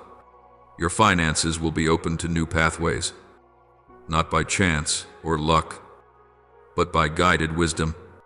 Joy will return, not noisy or flashy, but deep enough that it is not easily taken away. The direction of your life will become clearer with each step, so that you no longer walk driven by the fear of getting it wrong, but in the trust that I am going ahead of you. And when you step out of this moment, I do not promise that you will never face trials, but I promise you will not walk alone. The words I have spoken do not remain suspended in the air. They go with you into your everyday life, into the small decisions, into the days that seem ordinary and unremarkable. You do not need to try to carry everything, because I have already placed the weight in its rightful place.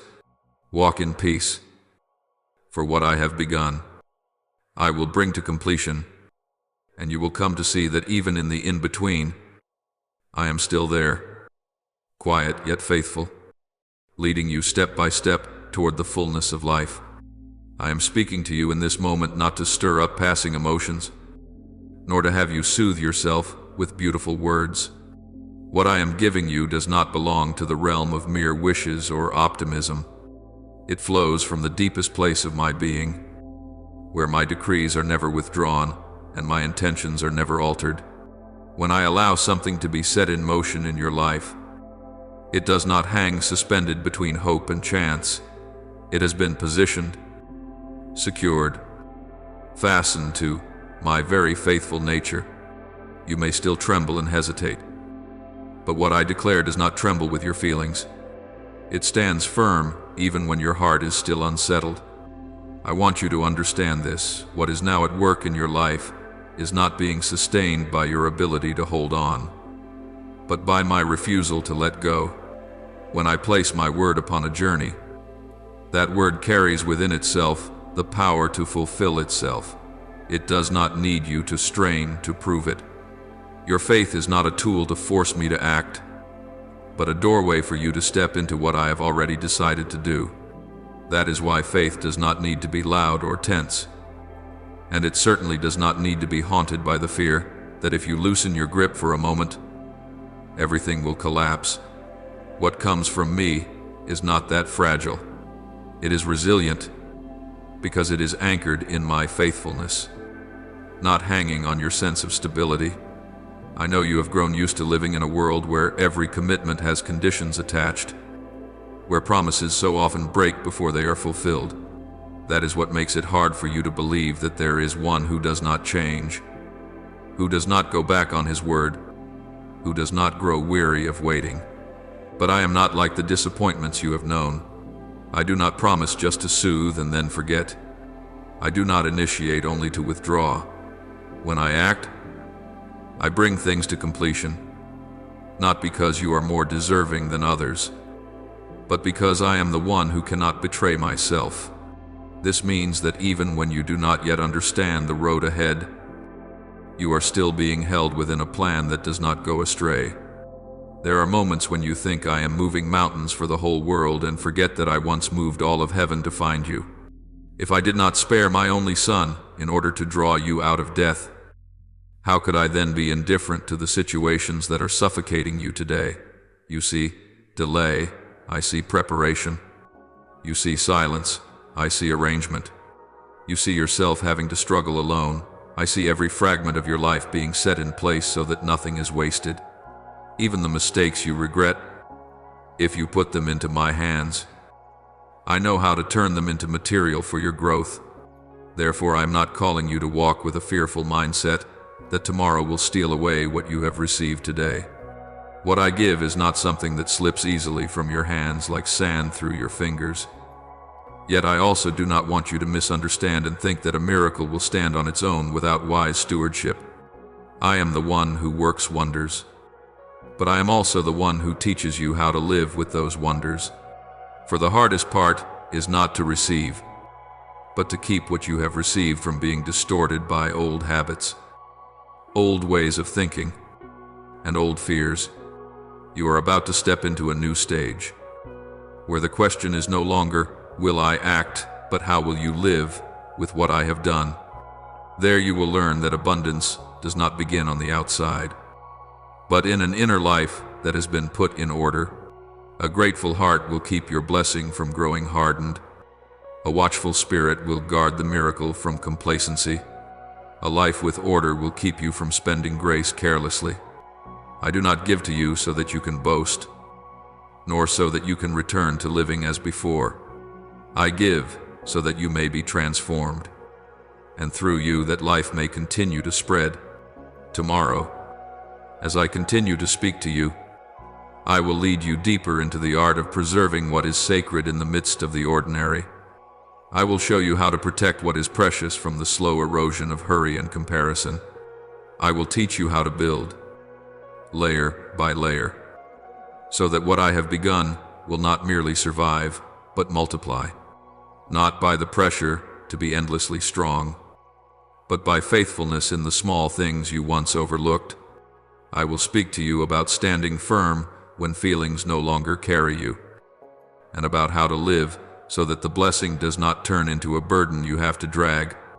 Now, before you go, I want you to carry with you a deep rest. Not a rest because everything is finished, but a rest because you know who is leading you. You do not need to control tomorrow, for I am already there before you. You do not need to hold everything so tightly, for my hand is stronger than yours. Walk at a pace slow enough that you do not lose the ability to listen, with a heart open wide enough that you are not afraid to give, and with a faith humble enough to know that every good thing you have has its source in me. When you live this way, what I have promised will not only remain with you, but will become a stream carrying life to many others. And that is the deep purpose I placed in you from the very beginning. But my child, there is one thing I need you to grasp with all your heart. Every gift of grace needs a point of contact. Not because I am stingy, nor because I am waiting for you to prove something, but because I honor the place where you stand. I do not put what is holy into a space where you are absent. Therefore you must return, not out of mere habit but with awareness, not because you are afraid of missing out, but because you choose to remain. When you place yourself in the right place, you open up the space to receive what I have prepared. Many people ask and ask, yet never stay long enough. They touch the threshold and then turn away, thinking nothing has happened, while I am standing inside, waiting for them to take one more step. I invite you to make a commitment that is very simple, yet very real. Not a commitment to impress anyone, but a commitment to your own soul that you will return to this place. At this time, with a willing heart, when you choose to switch on your attention, you are telling me that you do not want to miss the rhythm of heaven's work. What I will pour out tomorrow will not be something separate, but will be built upon the foundation that has been laid today. Grace has its order, and restoration does not operate by impulse. If you walk away halfway, you do not lose me, but you may miss the key instructions that would help you hold fast to what is now being opened. Do not think that a single peak moment is enough. I am not building your life on fleeting emotions, but on appointments that are kept. There are things which, if you do not hear them at the right time, you will misinterpret later.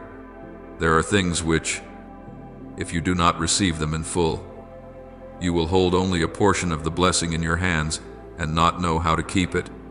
I am not saying this to make you anxious, but to awaken your alertness, for I am leading you into a new phase where you no longer live by reactions, but by clear and continuous guidance. Therefore, right now, I want you to adjust your posture, not only in your body but in your inner being. Lift up your head, not in pride but in trust. Straighten your shoulders and back, not to appear strong, but to remind yourself that you are no longer pressed down as before. Take a deep breath, not of anxiety, but of the hope that has just been rekindled. Can you sense it? The atmosphere around you has changed. Not noisy, not overwhelming. Yet there is a very real shift. Like when the wind changes direction, and you only notice because the leaves begin to tremble in a new direction. This is not a product of imagination, nor is it a speech of self-comfort. This is an intervention from the heavenly realm, quiet yet precise. I am not awakening you with thunder, I am touching you with certainty. Your season of tears is not denied, but it has completed its assignment. Those tears have softened your heart, washed away layers of hardness, and prepared you for what comes next. And right here, not on some distant day, your season of restoration begins, not with a dizzying leap that leaves you dazed, but with a foundation that enables you to stand firm. The four-dimensional miracle I am releasing is not hanging somewhere in a vague future. It is not a promise meant to lull you to sleep. It is here. It is moving. It is advancing toward you at a pace that only heaven fully understands. When it touches your life, it will not merely fix one area, but realign the whole structure. You will find your body lighter, not because there is no more work to do, but because you no longer carry everything alone. You will find your mind clearer, not because there are no more problems, but because you know what is worth holding and what must be released. You will find your emotions healed, not because the past has vanished, but because it no longer has the right to govern the present. And you will see your faith mature, no longer trembling with circumstances, but standing firm right in the midst of the in-between. Someday, there will come a day when you will hold in your hands evidence that is undeniably real, and you will no longer need anyone to confirm it for you. You will look back on this moment not with suspicion, but with a deep, quiet gratitude. You will remember the day you stopped running, stopped protecting yourself with busyness, and began to listen. You will remember the instant you allowed yourself to receive, not because you were worthy, but because you trusted that I am a merciful Father. And then you will understand I was not late. I was only waiting for you at the right place. You have arrived, and I am still here, even now, while your sight is still veiled by the fog of circumstances. I want you to learn to lean on what does not change in me. There are seasons when you cannot see the whole picture, cannot fully understand the process, cannot fit the scattered pieces of your life into something meaningful. But I have never asked you to see everything before you believe. I only invite you to remember this when I have spoken. That word does not drift aimlessly in the air. nor does it depend on the rise and fall of your emotions or your faith. My word carries within it purpose, direction, and the power to complete what I have begun, no matter where you are on the journey. You often think my promise is like a fragile seed that needs you to protect it, to preserve it with unending effort. But the truth is, my word is like rain that falls from heaven, soaking into the earth, quietly working in depths your eyes cannot see. When you only look at the surface, still dry and barren, you grow discouraged and wonder if anything is happening at all. I want you to understand that even when the ground is silent, life is still being awakened underneath. My word does not return empty, because it does not carry mere speech, it carries my own intent, and that intent is never hindered by outward delay. I call you beloved not because you have done well enough, but because you belong to me. My choosing is not based on achievements, nor is it shaken by the times you stumble. When I place my hand upon your life, I do not do so on a whim, but with full understanding of who you are, both light and shadow, both longing and weakness. You were chosen not to carry the pressure of proving your worth, but to live with the assurance that you are not replaceable, not forgotten, not measured against anyone else. At times you think blessing is something you must wait for in a distant future when everything is finally arranged, when you are strong enough, good enough, worthy enough. But I want to realign the way you see. Blessing is not only at the destination, it is moving even within the process. Even on days when you cannot see clear change, blessing is still working in quiet ways, keeping you from what would wound you more deeply, reshaping you away from patterns of thinking that would lead you to exhaustion, and opening your heart to things you never dared to hope for. My blessing is not always loud, but it is always faithful. The restoration I give you is not a brief flash that appears and fades. It is a steady current, step by step, bringing you back to what I shaped from the beginning. There are parts of you so used to brokenness that you have mistaken it for your nature. I come not to deny your past, but to heal it so you no longer carry your wounds as the definition of who you are. When I restore, I do not merely fix what is damaged, I reestablish order, so you can stand firm in what lies ahead without constantly returning to patch the past. You fear there are forces too great, circumstances too complex, limitations too obvious for my promise to become reality. But, my child, there is nothing, and I say this with the certainty of the one who rules over time, there is nothing that can obstruct what I have decreed. What you call obstacles, I call instruments. What you see as delay, I use to drive roots deeper. What you think is disadvantage, I can turn into the foundation for growth you never imagined. When I speak over your life, it is not a momentary encouragement meant only to make you feel better. It is an eternal decree, established not merely on earth, but first above every shifting tide. What is set in heaven is not shaken by changes on earth. You may waver, circumstances may turn, but that decree remains steadfast, working beneath the surface of the reality you are living. And because of that, you do not need to live in fear that everything will collapse if you are weak one more time. I invite you to learn how to rest in what I have spoken. Not rest as surrendering in defeat, but rest as trusting. When you stop trying to control outcomes, your heart will open to receive guidance. When you stop measuring progress by speed, you will recognize the depth that is being formed. You do not need to shout for the promise to happen, nor do you need to keep yourself tense so the future will not slip from your hands. What I have begun, I have both the power and the patience to complete. And there will come a time when, as you look back, you will realize that right now is not only a moment in time, it is a way of living. Right now, you are being kept. Right now, You are being led. Right now, my word is at work, even if you cannot yet name all that is unfolding. When you live with that awareness, you will no longer be haunted by the need to see everything with your natural eyes. You will walk with a deeper peace, knowing your life is not drifting, but held within a plan wrapped in love. Let these words settle within you, not as a slogan to repeat, but as a truth to lean on when you grow weary.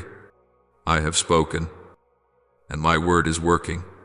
I have chosen, and that choosing is not withdrawn.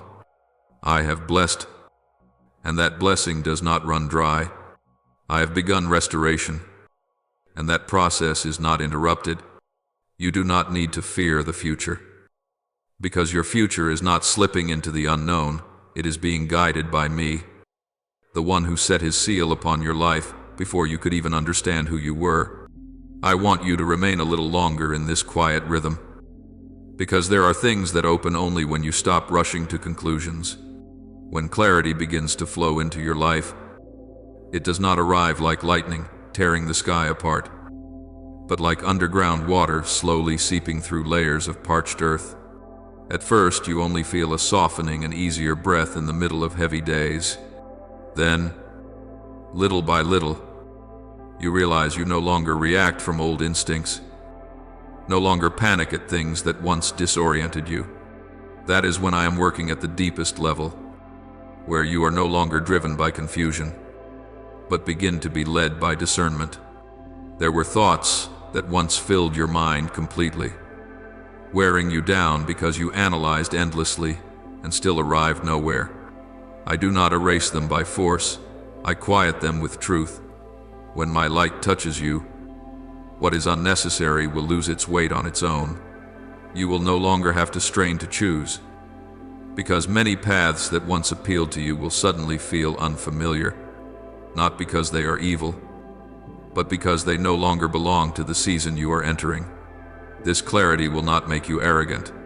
On the contrary, it will make you humbler, because you will understand how often you went off course simply because you did not pause long enough to listen. I know you have lived with the feeling that you must manage everything yourself, as though if you do not control it, everything will fall apart. But, my child, that burden of control is what has drained you. As I restore your direction, I am also teaching you to lay down responsibilities that were never yours to carry. This is not giving up, it is returning what is not yours. There are outcomes I never assigned to you, futures I never required you to draw by yourself. When you stop playing the role of your own savior, there will be room for me to be who I truly am. The restoration I bring does not separate itself from your daily life. It enters the way you wake in the morning, the way you face your work, the way you respond to words that unsettle you. You will realize you are no longer easily pulled into the spiral of comparison, no longer driven to prove your worth through speed or achievement. Instead, you begin to walk with a quiet certainty without display, yet unshakable. That is the mark of restored direction. You know where you are going, even when you cannot yet see the destination clearly.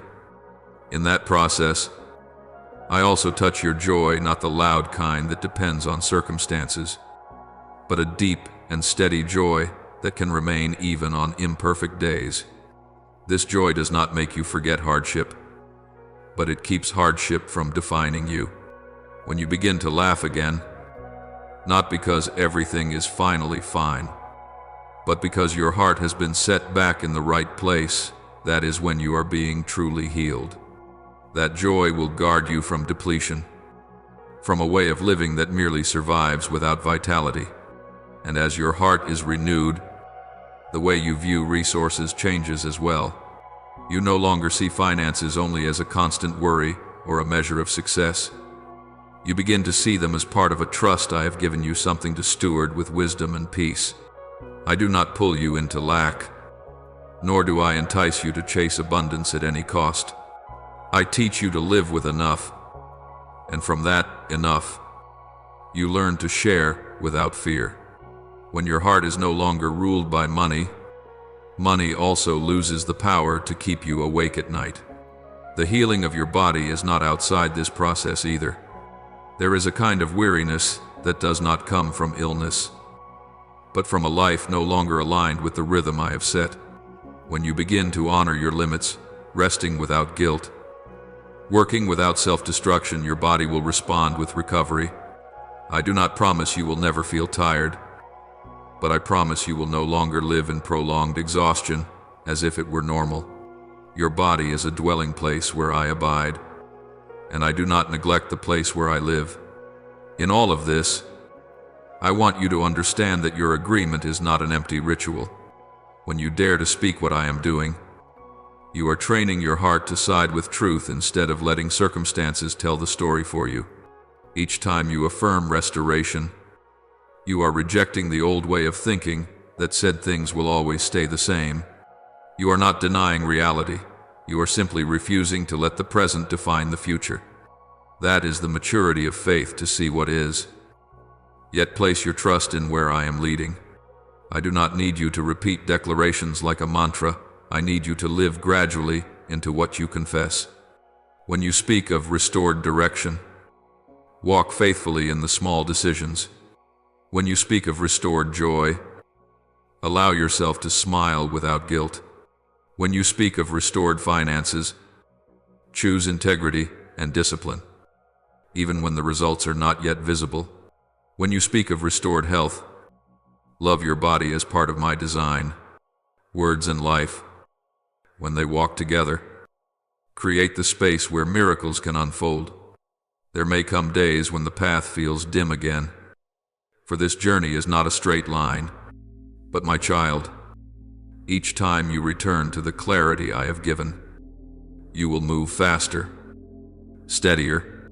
You are no longer the one lost in confusion, not knowing why. You are one who has learned to pause, to listen, to align, and to walk with me. And no matter where you are in this in-between, I am still there, unhurried, unwearied, patiently guiding you through every layer of transformation. In the end, what I desire is not merely that your problems be solved, but that you be renewed from within, so that when everything around you changes, you will not fear, and when nothing changes, you will not despair. You will know where you belong, who walks beside you, and why every step you take carries meaning. That is the life I intend for you, not an easy one, but one of direction, of light, and of my companionship to the very end. I have not finished speaking to you yet, for if we stop too soon, you will leave with comfort but not transformation. I want you to linger a little longer, not to hear words that soothe, but to fully understand what I am doing in the depths of your soul. For if you receive only the relief of emotion but miss the new direction, you will return to the same old cycle where tears keep falling without knowing where they lead. You must understand, I do not merely collect your tears as sacred keepsakes. I use them as a language that speaks into the unseen. Every tear you shed in trust is a silent declaration that you have not surrendered. When you cry and still pray, you are telling heaven and earth that pain does not have the final word. And what you do not see is that in your weakest moment, you are joining a battle you are not fighting alone. I am speaking on your behalf when you have no strength to speak, clearing the way in places your feet have not yet gone. There are processes that cannot happen in laughter, but can only be birthed in silence and tears. If you had never been broken, you would not know what true surrender is. If you had never been helpless, you would still believe you control everything. I do not lead you into suffering to teach endurance, but to teach dependence. And that dependence, once formed, becomes a shelter for the rest of your life, independent of circumstance. Do you see? Once you believed in me for what I could do for you, but now, in this in-between, I am leading you to believe in me for who I am. This is a delicate yet vital shift. Faith, built on outcomes, will always be anxious, because it depends on external things. but faith refined through tears stands firm even when everything around shakes. I am not taking away your hope. I am purifying it from expectations that exhaust you. There are prayers you have offered that I have not answered, not because I have refused, but because I am answering differently. I am slowing your pace so that you will not step into what you are not yet ready for. I am untangling the mixed motives within you, so that when you do receive what you asked for, you will not lose yourself in it. You cannot see this because you only see delay, but I see your future, and I love you too much to hand you something that would still wound you. You once thought that if the pain ended, everything would be fine, but I tell you, some are no longer in pain and yet have never been healed. They move on carrying untouched scars and bleed again in later seasons. I do not want that for you. I want you healed at the root, so that when you step into a new season, you do not carry old fears, old reflexes, and old ways of love that drained you. That is why I am teaching you to stay with me even when you do not understand. Stay when prayers seem to echo back empty. Stay when you no longer have words or feelings to express your faith. Just stay, and I will do the rest. Mature faith is not when you talk much about me, but when you still choose me, though you have nothing left to prove. And that faith will become your inheritance. No one can take it away. There will come a time when you look back on this journey and realize, if not for those nights you wept alone, you would not know what my true presence feels like. If not for those moments of emptiness, you would not have learned to let me fill you. If not for the times you thought you had fallen apart, you would not have discovered the quiet strength that carried you each step. Then you will stop asking why, because you will finally see what for. I also want you to understand that what I am doing in you is not only for you.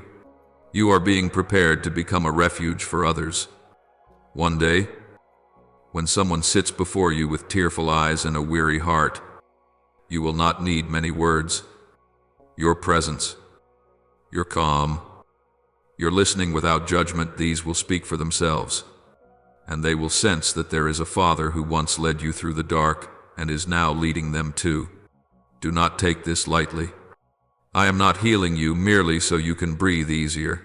I am healing you so that you may become a living testimony of my faithfulness, not through grand stories, but through a steadfast life, unmoved by chaos. When you live that way, you will not need to convince anyone to believe in me. Your life itself will do that. So if your heart still feels heavy now, do not be afraid. Heaviness does not mean hopelessness. Often, it is a sign of transformation. Just as a seed must split before life can emerge, you too are undergoing a necessary breaking. I am very near in this moment, closer than you think, and I will not leave until what I have begun is complete.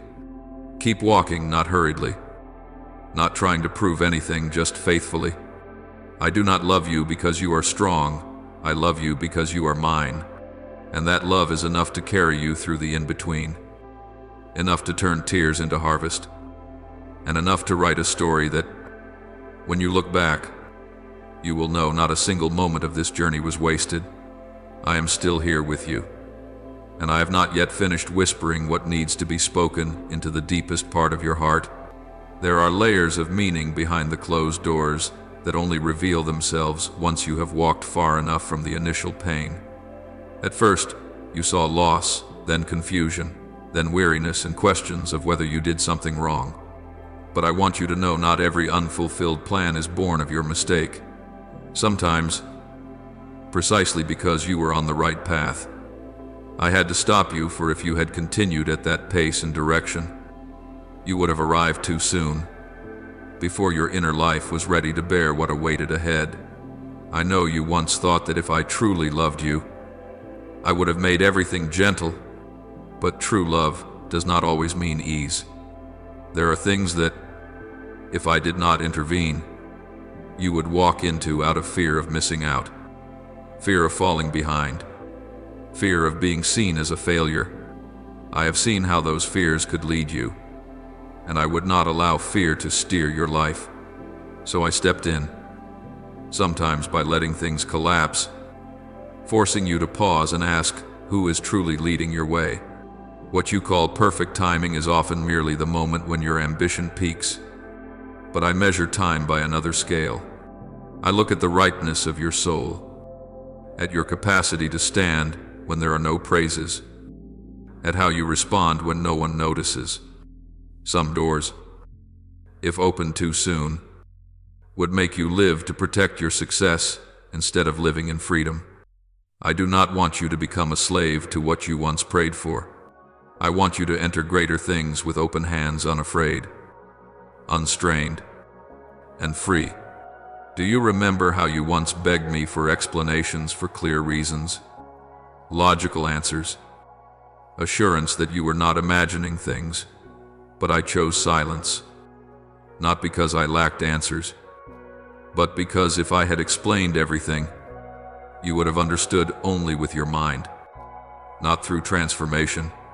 Some truths are only understood after you have walked through them, when you look back and realize that if I had not closed that door, you would not stand here now with a softer heart, a deeper faith, and a truer dependence on me. I want you to understand that my protection does not always come in gentle form. Sometimes it arrives as a sudden halt, an unforeseen breakdown, a change that leaves you disoriented.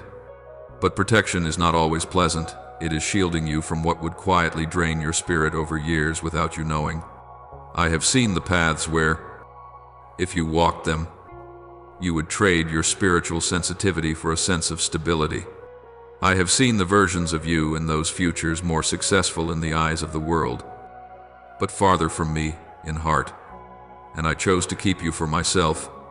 You may not immediately recognize what I have saved you from, because what never happens rarely leaves a strong impression. You remember what was lost, but you do not see the wounds that were prevented. Yet there will come a time when you see more clearly, when you encounter old paths in a different form and realize you no longer crave them as you once did. Then you will understand that the change within you is the clearest evidence that I have been at work. I also want you to know this: I did not close doors so you would live in fear, always worrying about what will be taken next. I closed them so you would learn not to build your identity on things that can disappear.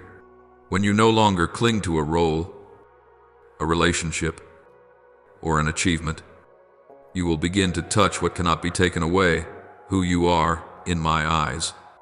And from that foundation, you will step into what is new, not with the desperation of one who begs, but with the peace of one who knows they are loved. What I am preparing for you is not a reward for your endurance. It is the natural outcome of allowing me to lead you. I do not replace things one by one, as though swapping an old object for a new one. I renew the entire structure of your life. The relationships ahead will not demand that you shrink yourself. The work ahead will not require you to trade your soul for progress. The responsibilities ahead will come with sufficient grace. And you will realize what makes them different is not that they are perfect, but that they are placed rightly within the order I have ordained. You may be in a season where everything still feels unclear, where you cannot return to the past, and the future has not yet revealed itself. But this is not a meaningless void.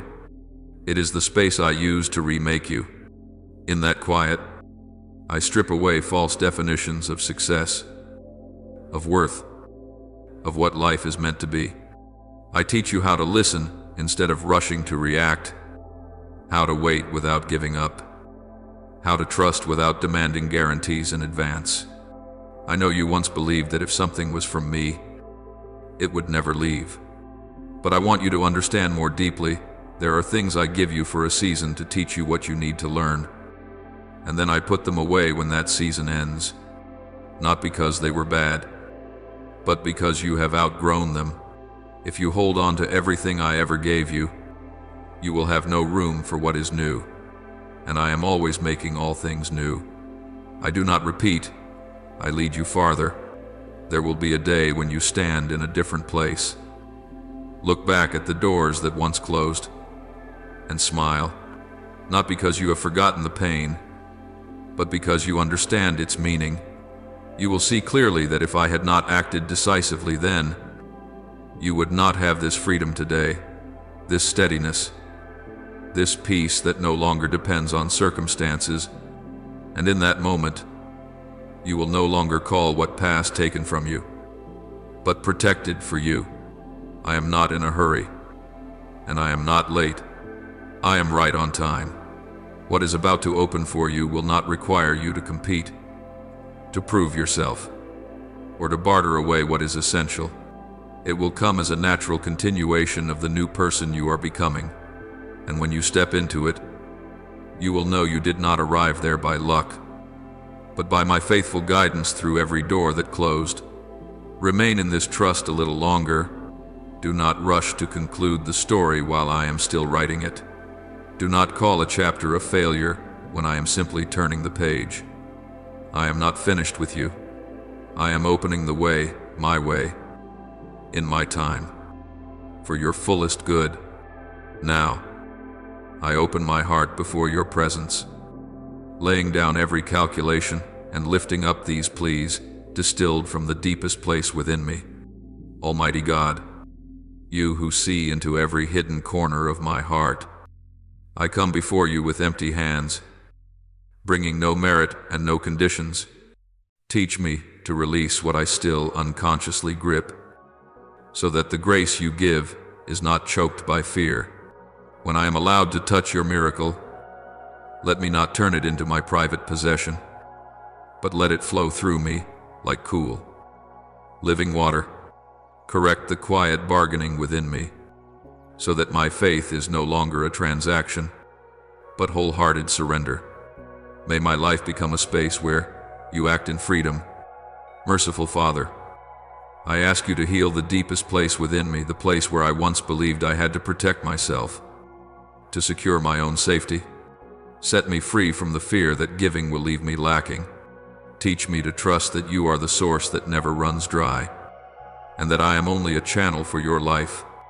When you invite me to share what I have received, grant me the simplicity and courage to obey at once without delay, without hesitation.